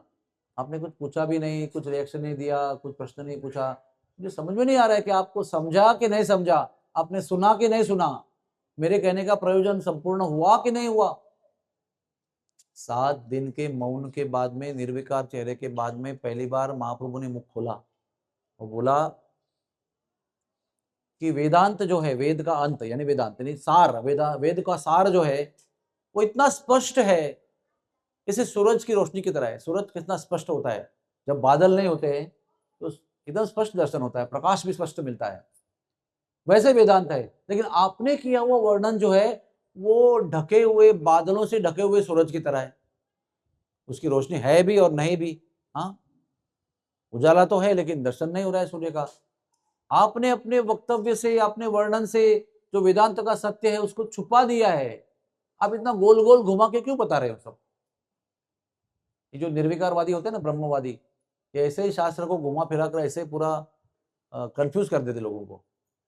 वो है भी नहीं भी, और वो कौन है, ये भी नहीं है, वो भी नहीं है, ये भी नहीं है, उनके हाथ भी नहीं है, चरण भी नहीं है, आंख भी नहीं है, लेकिन क्या है वो नहीं बताते। तो कहते नेति नेति न इति न इति न इति।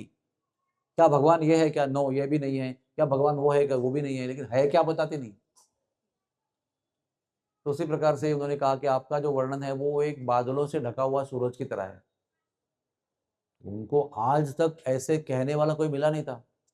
वो इतने बड़े मशहूर प्रसिद्ध ख्यातनाम पंडित थे कि उनके सामने ऐसे कहने की किसी की साहस नहीं थी, हिम्मत नहीं था किसका। तो फिर उन्होंने भी आश्चर्य हुआ कि मुझे भी कहने वाला कोई निकला। तो उन्होंने कहा कि ठीक है, फिर आप बताओ।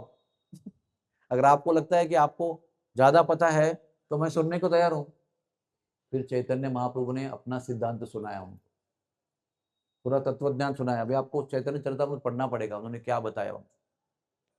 वो जब चैतन्य महाप्रभु ने उनको अपना सिद्धांत सुनाया, अपने हृदय की बात, शास्त्र की बात सुनाई, तो सार्वभौम भट्टाचार्य वहां पर नतमस्तक हो गए।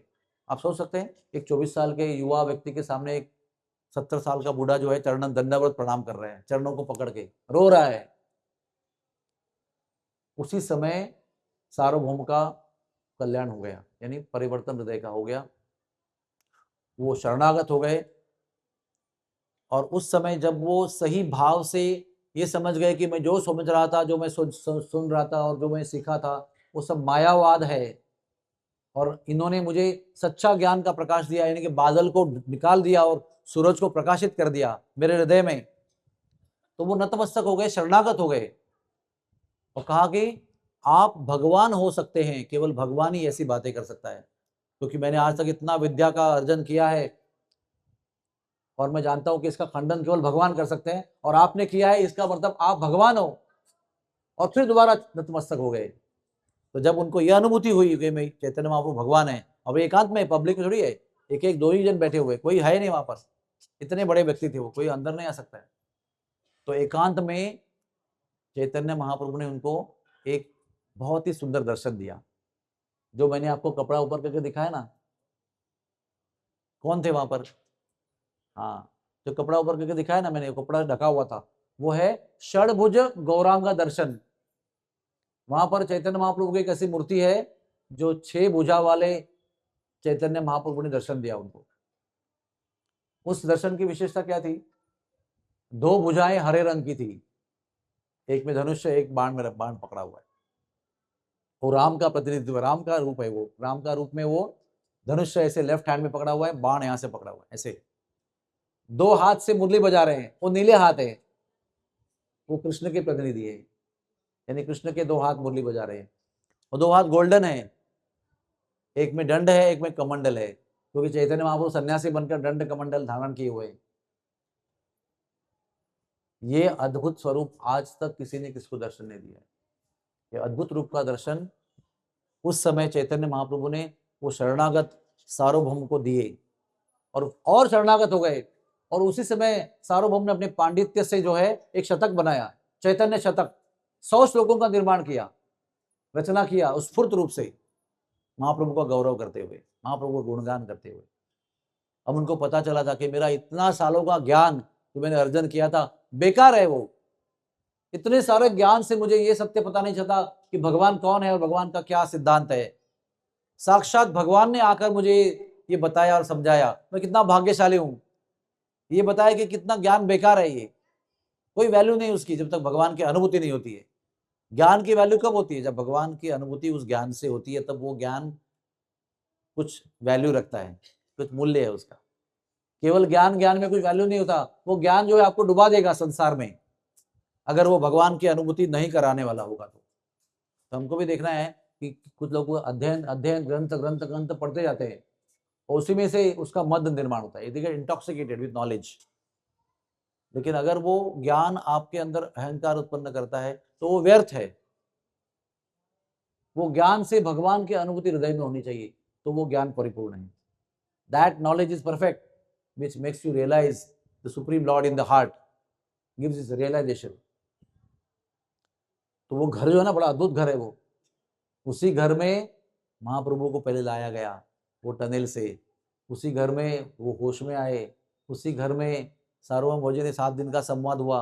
उसके बाद महाप्रभु का संवाद, महाप्रभु ने उनको सुनाया, उसके बाद साक्षात्कार हुआ, षडभुज का दर्शन भी हुआ। और उसी घर में फिर वो गंगा माता गोस्वामिनी जी, वो महाप्रभु के बाद में लीला समाप्त होकर भट्टाचार्य जी भी चले गए।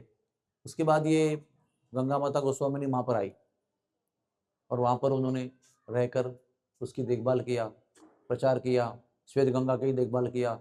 वो श्वेत माधव और मत्स्य अवतार का दर्शन हुए, उसका भी उन्होंने देखभाल किया, सेवा किया।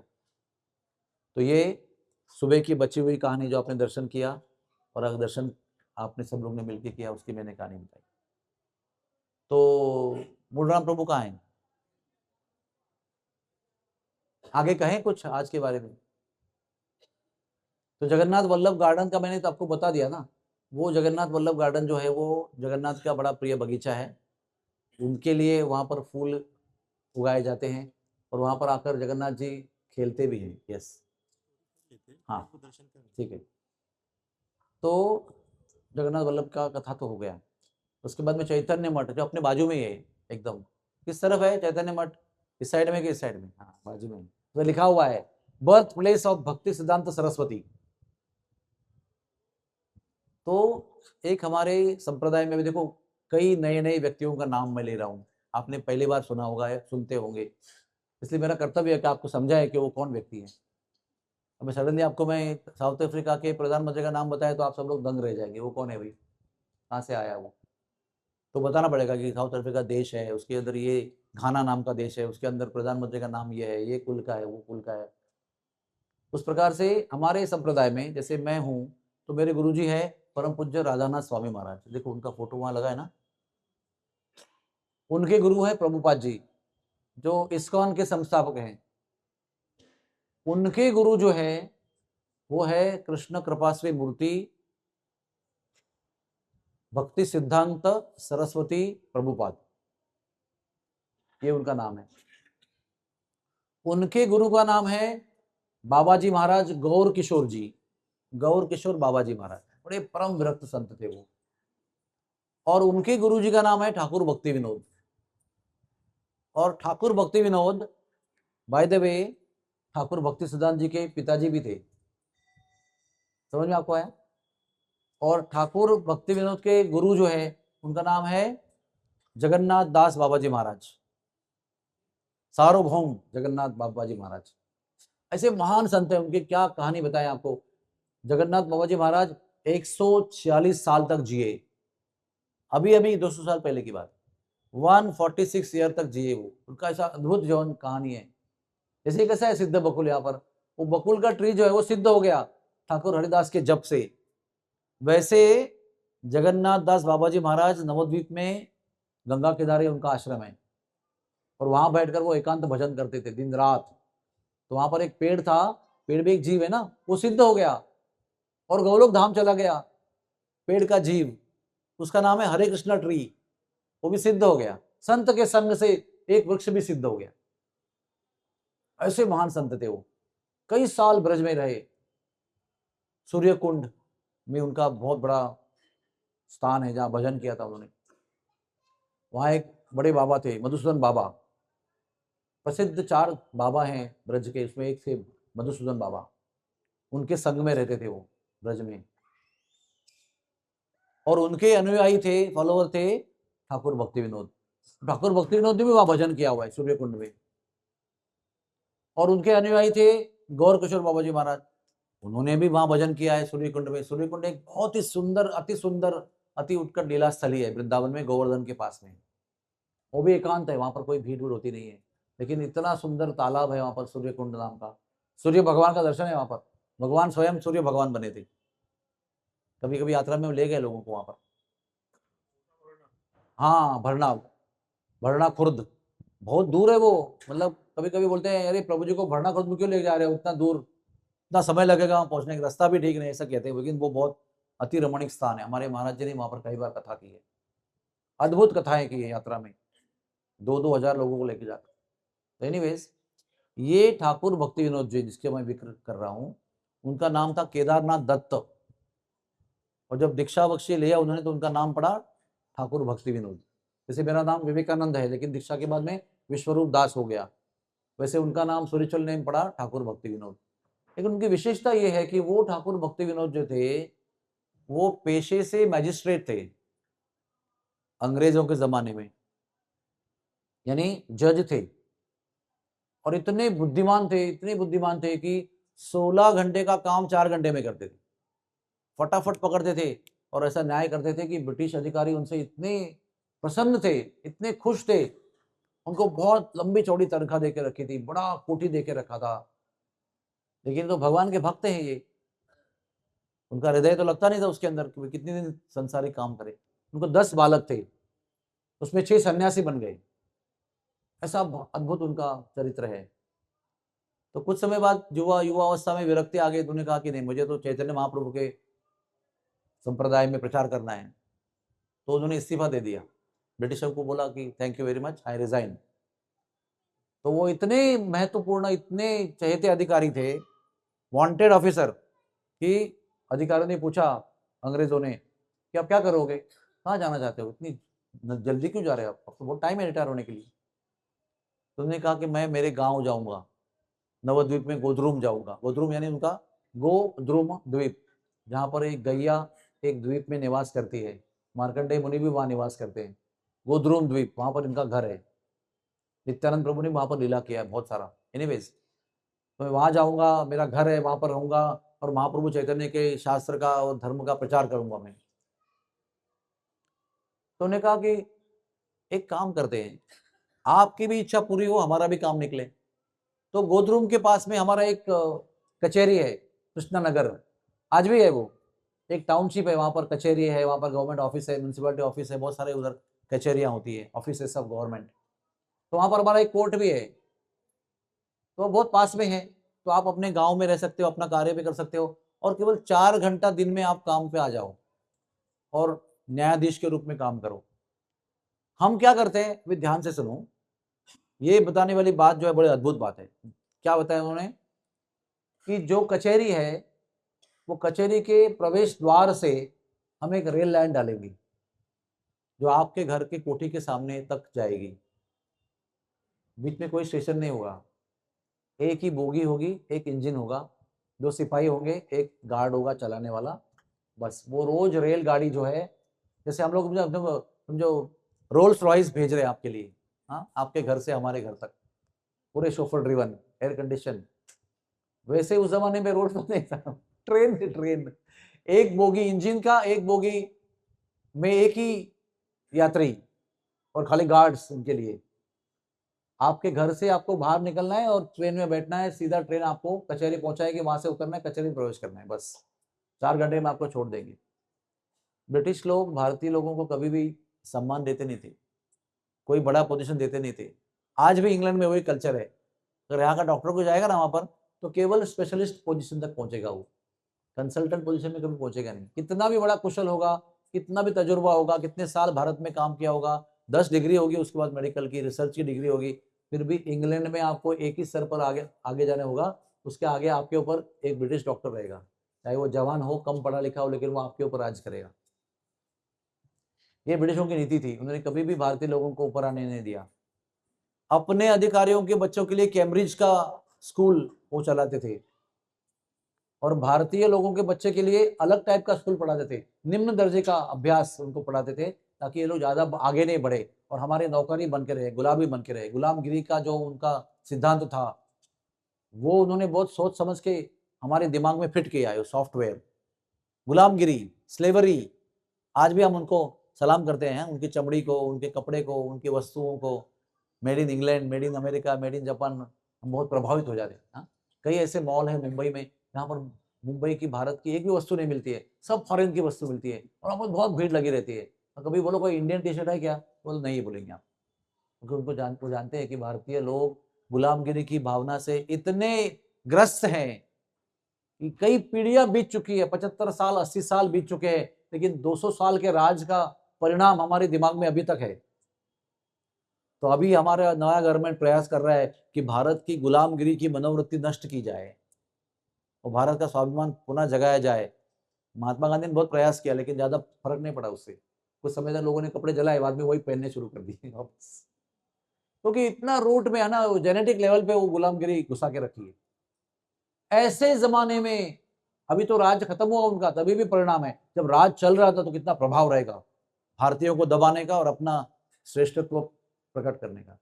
उस जमाने में एक भारतीय अधिकारी को उन्होंने उसके घर से कचहरी तक रेल लाइन डाला, और आज से 10 साल पहले तक वो रेल लाइन वहां पर था, रेल चलते हुए मैंने देखा हुआ है। उसका एंड स्टॉप ठाकुर भक्तिविनोद के घर पे था। इतने बड़े अधिकारी थे वो, इतना बड़ा सम्मान, जो ब्रिटिश अधिकारियों ने उनको सलाम किया, उनका सम्मान किया, उनको आदर दिया। तो ये ठाकुर भक्तिविनोद जी कुछ समय अपने ड्यूटी के अंतर्गत जगन्नाथपुरी के मैजिस्ट्रेट बन गए। जैसे हम कहते हैं ना डीएम, डिस्ट्रिक्ट मैजिस्ट्रेट, या हम कहते हैं कलेक्टर, वो सर्वाधिकार होता है, यानी गवर्नमेंट के मंत्री के बाद भी वही है। अभी कोरोना काल में वो डीएम को, कलेक्टर को इतने अधिकार थे, मंत्री से अधिक अधिकार दिए गए थे आपातकालीन स्थिति में। ये डीएम बहुत पावरफुल पोजीशन होता है, बहुत पावरफुल। तो एक में बीच में वो यहाँ के उड़ीसा के जगन्नाथपुरी के कलेक्टर बने। तो ये जो है ना चैतन्य मठ, अभी जो आप जा रहे हैं दर्शन करने के लिए, ये उनका निवास स्थान है, रेसिडेंशियल क्वार्टर्स ऑफ ठाकुर भक्ति विनोद मैजिस्ट्रेट ऑफ जगन्नाथपुरी। और जगन्नाथपुरी में जितने समय थे वो, उन्होंने जगन्नाथपुरी के मंदिर में बहुत अमूलाग्र बदल किए, बहुत परिवर्तन लाए। विशेष रूप से सेवा की समय सूची जो है ना वो उन्होंने बनाई, quality of Prasad, quality of सेवा, क्वालिटी ऑफ पूजा, सब बढ़ाया उन्होंने। बहुत अच्छी तरह से ये सेवाओं को एक नया स्वरूप दिया उन्होंने, क्योंकि वो स्वयं भक्त थे ना। एक होता है शासक और एक होता है भक्त, दोनों का मिलन कभी होता नहीं है, या तो शासक रहो या तो भक्त रहो। अब भक्त को अधिकार नहीं होता है, शासक को अधिकार होता है, भक्ति नहीं होती है, और भक्त के अंदर भक्ति होती है लेकिन अधिकार नहीं होता है, तो वो कुछ परिवर्तन ला नहीं सकता है। लेकिन जब एक भक्त शासक बनता है तो आपको मंदिरों में परिवर्तन दिखता है। देखो अभी परिवर्तन दिखाई पड़ रहा है ना, क्योंकि हमारा शासक जो है भक्त है भगवान का, सनातनी धर्म का पालन करता है, तो उन्होंने बहुत परिवर्तन लाए। तो उनके कालावधि में जब वो यहाँ पर मजिस्ट्रेट थे, रथ यात्रा का समय आया और वो तब भी प्रचार करते थे, दिन भर काम करते थे और रात को कविताएं लिखते थे, गांव गांव जाकर हरिनाम संकीर्तन करते थे। उन्होंने कई नाम हट्ट कार्यक्रम शुरू कर दिए थे, बहुत लोगों को भक्त बनाया था, वो उनका एक निजी पेशा था। तो उस कालावधि में वो जगन्नाथ को प्रार्थना करते रहे, हे भगवान, ये जो चैतन्य महाप्रभु का सिद्धांत है वो विदेश में जाकर प्रचार करने के लिए मुझे कुछ सहायता चाहिए।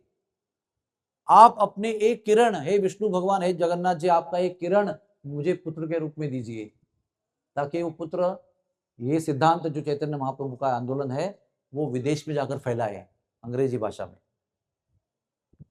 ऐसे उन्होंने कई बार प्रार्थना की, आई वॉन्ट हेल्प, मुझे मदद चाहिए, ऐसा पुत्र होना चाहिए जो ये आंदोलन को विदेश तक पहुंचाए। और वो किस कारण बाहर चले गए थे, रथ यात्रा शुरू हुई यहाँ पर, तो रथ यात्रा जो है लोग खींच रहे किस तरह पर, रथ यात्रा जाती है इनके घर के पास, चैतन्य मठ के पास जाके रथ रुक गया, कई धक्के लगाए, कोई कुछ किया, घोड़े लगाए, हाथी लगाए, हिलने को तैयार नहीं, क्योंकि जगन्नाथ का रथ ना उनकी मर्जी से हिलता है। आपको लगता है, हमको लगता है हम खींच रहे हैं लेकिन वो चलता है अपनी मर्जी से, रुकता अपनी मर्जी से है, फिर चालू भी अपनी मर्जी से होता है। तो जाकर रुक गया इनके दरवाजे पे। तो ठाकुर जी तो बाहर गए थे उस समय, तो उनकी पत्नी का नाम है भगवती देवी। तो एक यहाँ पर आपको दिखा होगा बिमला देवी का मंदिर है भगवान के अंदर, मंदिर के अंदर, लेकिन ये मूल बिमला देवी का मंदिर जो है वो 12 किलोमीटर दूर है यहाँ से। बड़ी प्रभावी विशिष्ट देवी है जगन्नाथपुरी की। वहीं से भगवान के नए शरीर के बनाने वाले, नए शरीर जो बनना है लकड़ी, वो लकड़ी कहाँ पर है, किस जंगल में है, उसका स्वप्न वो देवी चीफ पुजारी को देती है। उस समय जब आषाढ़ महीना अधिक मास के रूप में आने वाला होता है, तो फरवरी में ये टोली निकलती है और बिमला देवी के मंदिर में जाकर रहती है। और बिमला देवी के मंदिर में कई रात वो सोते हैं, उनका सत्कार होता है, वहां पर अच्छा सम्मान होता है। और एक रात को बीच में जगन्नाथ जी की कृपा से बिमला देवी चीफ पुजारी को स्वप्न देती है, और स्वप्न में दिखाती है कि ये जंगल में, ये दिशा में, ये पर्वत में ये पेड़ है और उसके अंदर बहुत निशाने हैं। यहाँ नाग का बिल होना चाहिए, एक कुंड होना चाहिए, उस पर चक्र का चिन्ह होना चाहिए, इसके अंदर हल का चिन्ह होना चाहिए, बहुत सारे, सुभद्रा का पेड़, बलराम जी का पेड़, जगन्नाथ जी का पेड़, चक्र का पेड़, ऐसे बहुत सारे चिन्ह, बहुत सारा वर्णन, लंबा वर्णन है उसका। वो सब स्वप्न में वो देवी दर्शन कराती है। फिर उस दिन वो जब उठता है तो उसका माला वाला पहना के सत्कार करके वो चले जाते हैं मंडली, और 2 से 2.5 महीना वो मंडली जंगल में घूमती है पूरे टीम, और ये ढूंढ के निकालते हैं। फिर वो सोने की कुल्हाड़ी से पहला प्रहार, चांदी की कुल्हाड़ी से दूसरा प्रहार, फिर लोहे की कुल्हाड़ी तीसरा प्रहार, फिर उसके बाद नॉर्मल आरी से उस पेड़ को काटते हैं, लकड़ी से ही एक रथ बनाते हैं। वो 3 लकड़ियां बड़े रथ पे डालकर करते करते करते करते 1 महीना के बाद में जगन्नाथपुरी पहुंचते, और फिर जगन्नाथपुरी का उनका मूर्तियों का बनाने का काम शुरू होता है। 15 दिन में मूर्ति बनाते हैं। फिर उनका, मैंने कहा ना, ब्रह्म पदार्थ का ट्रांसफर होता है। तो वो बिमला देवी बहुत महत्वपूर्ण है जगन्नाथपुरी में। तो बिमला देवी के पास नवस मांगा था उन्होंने, मन्नत मांगी थी ठाकुर भक्ति विनोद ने जगन्नाथ के साथ साथ, तो उनको पुत्र प्राप्ति हुई।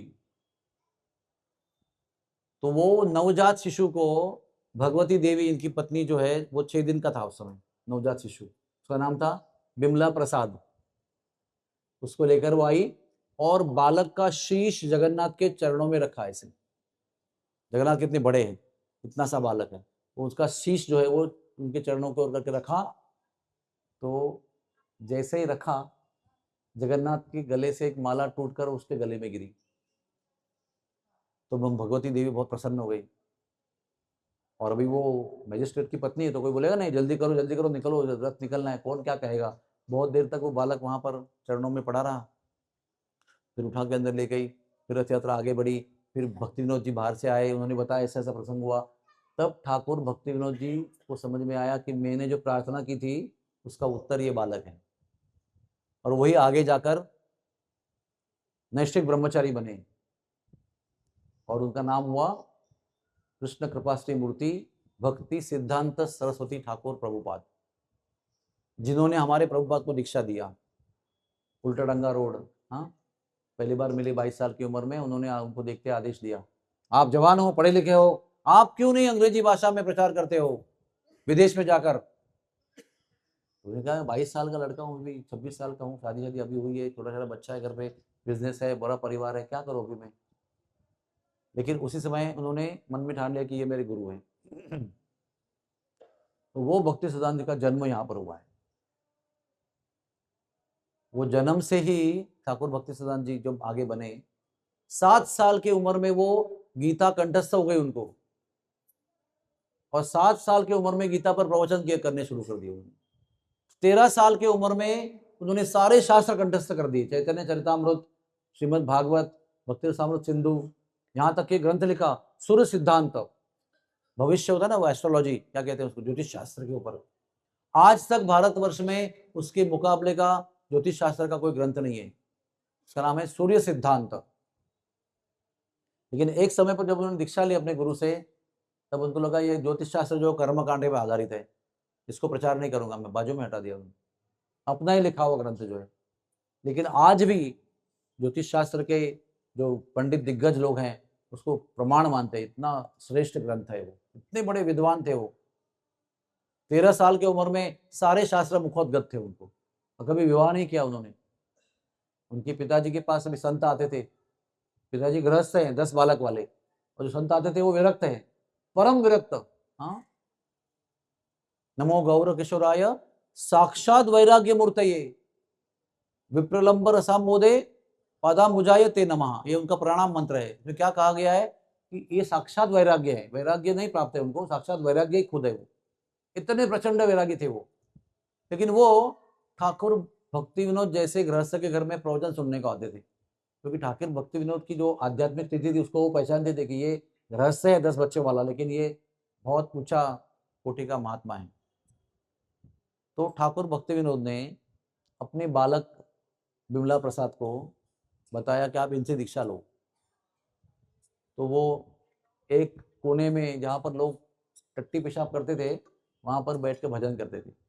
कारण क्या उसका, क्योंकि जहाँ बैठे लोग आते थे, महाराज जी आशीर्वाद दो, बिजनेस अच्छा हो जाए, बेटी की शादी हो जाए, तो उनको टालने के लिए वो ऐसी जगह बैठते थे वहां पर कोई आएगा नहीं, और वहां पर भी लोग आते थे आशीर्वाद मांगने के लिए। तो ये कहते थे एक काम करो, पहले मेरे पास आके यहाँ बैठ के भजन करो, फिर मैं आपको आशीर्वाद दूंगा। तो लोग भाग जाते थे, कोई आने की हिम्मत नहीं करता। ऐसे विरक्त महात्मा थे वो। अब इनको दीक्षा लेने के लिए कहा तो उनके पास चले गए। वो तो बोला मैं तो सन्यासी हूँ, मैं तो बाबा हूँ, मैं तो विरक्त हूँ, मैं किसी को शिष्य नहीं बनाता, मैं कुछ नहीं करता, आप चले जाओ। आप तो 13 साल की उम्र में इतने पढ़े लिखे हो, मैं तो अंगूठा छाप हूँ, मैं तो स्कूल गया ही नहीं कभी, मुझे लिखने को नहीं आता, पढ़ने को नहीं आता है, मुझे कुछ नहीं पता, तुम तो बड़े इतने विद्वान हो, मेरे शिष्य कैसे बन सकते हो, जाके अपनी योग्यता का गुरु देखो आप। टाल दिया। फिर ये घर पे आए, पिताजी ने पूछा क्या दीक्षा हुई क्या आपकी, हो, उन्होंने टाल दिया। उन्होंने कहा जाओ दोबारा जाओ। दोबारा गए, फिर उन्होंने टाल दिया। दोबारा क्या कहा, महाराज जी पिताजी भी बड़ा जिद कर रहे, मुझे भी इच्छा है, गुरु के बिना ये सब ज्ञान अधूरा है, सब वेस्ट ऑफ टाइम है, आप जब तक मुझे दीक्षा देते हैं मेरा जीवन व्यर्थ है, ज्ञान भी मेरा व्यर्थ है, बोझ की तरह है। तो उन्होंने कहा 1 बिलियन मतलब कितना, 10 करोड़ नाम जब 1 साल में करके आओ, वो भी दिन के 22 घंटे होते हैं। 1 साल करोगे तो 10 कोटि जब होगा आपका। तो ठाकुर जो है ना हमारे भक्ति सिद्धांत जी महाराज प्रभुपाद के गुरु महाराज, वो यहीं पर आए हैं, अलालनाथ नाम की जगह है जहाँ हम लोग जाएंगे 17 को, अलालनाथ। वहां पर एकांत में रहकर ठाकुर भक्ति सिद्धांत जी ने 10 करोड़ नाम का जप किया है, और वो करके वहां पर वापस आए। यानी ऐसा प्रण दिया कि इम्पॉसिबल है करने के लिए, तो आए नहीं लौट के वापस, कर ही नहीं सकता कोई इतना, लेकिन करके आ गए वो। और तीसरी बार जब घर पे गए तो पिताजी ने कहा अभी घर पे लौट के नहीं आना है आपको, अगर दीक्षा नहीं लेती है आप घर पे आना ही लौट के। तो तीसरी बार भी मना कर दिया। तो ये पहाड़ पे चढ़ गए, बोले अभी मैं कूद के आत्महत्या कर लूंगा, क्योंकि पिताजी घर पे लेने वाले नहीं, ये दीक्षा देने वाले नहीं, तो मेरा जीवन तो व्यर्थ हो गया, ये सारा ज्ञान भी व्यर्थ हो गया। उनका ज्ञान मेरा क्या कहते हैं उसको, डिस्क्वालिफिकेशन बन गया, ये ज्ञान बन गया, इसलिए मुझे वो स्वीकार नहीं कर रहे। अगर मैं अनपढ़ होता तो स्वीकार कर लेते मुझे, लेकिन मैं इतना पंडित बन गया और गुरु जी एक तरह से अनपढ़ है, हाँ, पढ़ाई लिखाई की दृष्टि से तो बड़े वो विफल हो गए। उनका कि मैं भी नहीं जीऊंगा। तो जब वो कूदने वाले थे, उसके पीछे से आकर गौर किशोर बाबा ने उनको पकड़ लिया और वही दीक्षा दे दिया उनको। उनका एकमेव शिष्य है वो भक्ति सिद्धांत जी महाराज। तो फिर आगे जाकर बहुत चमत्कारिक कार्य किया ठाकुर भक्ति सिद्धांत जी ने। भारत भर में 64 गौड़िया मठ की स्थापना की उन्होंने, शुद्ध भक्ति सिद्धांत को स्थापन करने के लिए। उनको सिंह गुरु कहते थे, प्रभुपाद जी के गुरु को सिंह गुरु। इतने कठोर प्रचारक थे वो कि सारे ब्रह्मवादी मायावादी जो संत थे वो उनका आने का खबर सुन के भाग जाते थे। उनके सामने कोई टिक नहीं पाता था। इतने बड़े प्रकांड पंडित थे वो, भगवान को निराकार मानने वाले सब भाग जाते थे उनको देखकर। सिंह गुरु नाम पड़ा था उनका। तो उनका जन्म उस चैतन्य मठ में हुआ है। आज वो चैतन्य मठ के नाम से उसकी उनका जन्मस्थली का देखभाल की जा रही। फिर वहाँ से उनका ट्रांसफर हो गया और ठाकुर भक्ति विनोद जी फिर चले गए गोद्रुम द्वीप, और ये सन्यासी बनकर फिर भारत भर में घूमते रहे। हमारे ग्रैंड रोड में भी, हम गोपीनाथ मंदिर के पास में भी गौड़िया मठ का आश्रम है, जहाँ पर प्रभुपाद जी जाया करते थे, हमारे प्रभुपाद जी। और फिर प्रभुपाद जी ने, हमारे प्रभुपाद जी को भक्ति सिद्धांत जी महाराज ने आदेश दिया कि आप विदेश जाओ। पहली बार बताया तो उन्होंने कहा मैं अभी गृहस्थी हूँ। फिर 1933 में उनका दीक्षा हो गया। हमारे प्रभुपाद जी को उन्होंने स्वीकार किया, अभय चरणारविंद दास दीक्षा दे दिया। फिर 36 में भक्ति सिद्धांत जी का देह त्याग हो गया, भगवत धाम चले गए। उसके बाद भक्ति सिद्धांत जी हमारे भक्ति वेदांत स्वामी के सपने में कई बार आए। तभी वो गृहस्थ थे, अभी तक वो सन्यासी बने नहीं थे। कई बार सपने में आए, बताए कब जा रहे हो विदेश में, आपको विदेश जाना है, आपको अंग्रेजी भाषा में प्रचार करना है, लोगों को भक्त बनाना है। फाइनली अपने उम्र के 65 में उन्होंने अपना घर त्याग किया, सब कर्तव्य पूरे किए, मथुरा आए, संन्यास लिया और भक्ति वेदांत स्वामी बने और वृंदावन आए। और वृंदावन आने के बाद में आखिर में वृंदावन से निकलने के पहले फिर भक्ति सिद्धांत जी को स्वप्न में आए, बोला अभी राइट टाइम है, अभी निकलो, आप विदेश जाओ। तब उस स्वप्न में प्रभुपाद जी बताते हैं, वो दृष्टांत हुआ, स्वप्न नहीं था, दृष्टांत हुआ, प्रत्यक्ष दर्शन हुआ।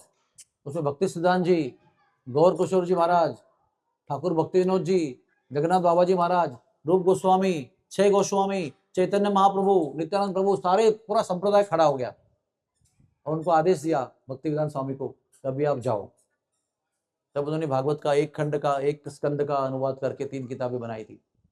उसको लेकर फिर हमारे प्रभुपाद जी निकले हैं, वहाँ से कोलकाता गए, वहाँ से मुंबई आए, मुंबई से बोट पकड़ के वो विदेश गए, और आगे का इतिहास आपके सामने है। तो ये जो हरे कृष्ण आंदोलन है, इसका बीज भक्ति सिद्धांत सरस्वती है। उनका आदेश जो उन्होंने हमारे प्रभुपाद जी को दिया था, और वो आदेश अपने जीवन का सर्वस्व मानकर भक्ति वेदांत स्वामी ने विदेश जाकर उसको चमत्कार किया। आज तक के इतिहास में, आध्यात्मिक इतिहास में, इतना बड़ा आध्यात्मिक परिवर्तन चमत्कार किसी ने दुनिया में किया नहीं। अगर युग पुरुष का अवार्ड किसको देना है तो मरणोत्तर क्यों ना हो, हमारे प्रभुपाद जी को देना चाहिए। इतने पैमाने पर, इतने बड़े स्तर पर, पूरे विश्व में इतनी बड़ी आध्यात्मिक क्रांति उस समय किसी ने लाई नहीं, आज तक नहीं हुई इतनी क्रांति। जो भी आगे प्रचार हुआ है वो प्रभुपाद जी के प्रचार के बाद भी उसका लाभ लेते हुए बाकी लोगों ने प्रचार किया है।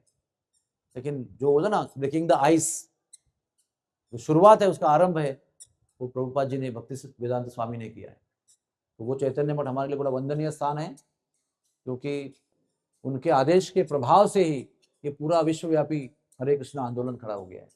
हरे कृष्णा कृष्णा कृष्णा हरे हरे, हरे राम राम राम हरे हरे। तो यहीं पर हमारी आज की कथा को हम विश्राम देते हैं, और फिर से एक बार क्षमा चाहते हैं। निद्रा देवी हम पर इतनी प्रभावित हो गई थी कि हमको कुछ सुनाई नहीं पड़ा, क्षमा चाहते हैं। हरे कृष्णा।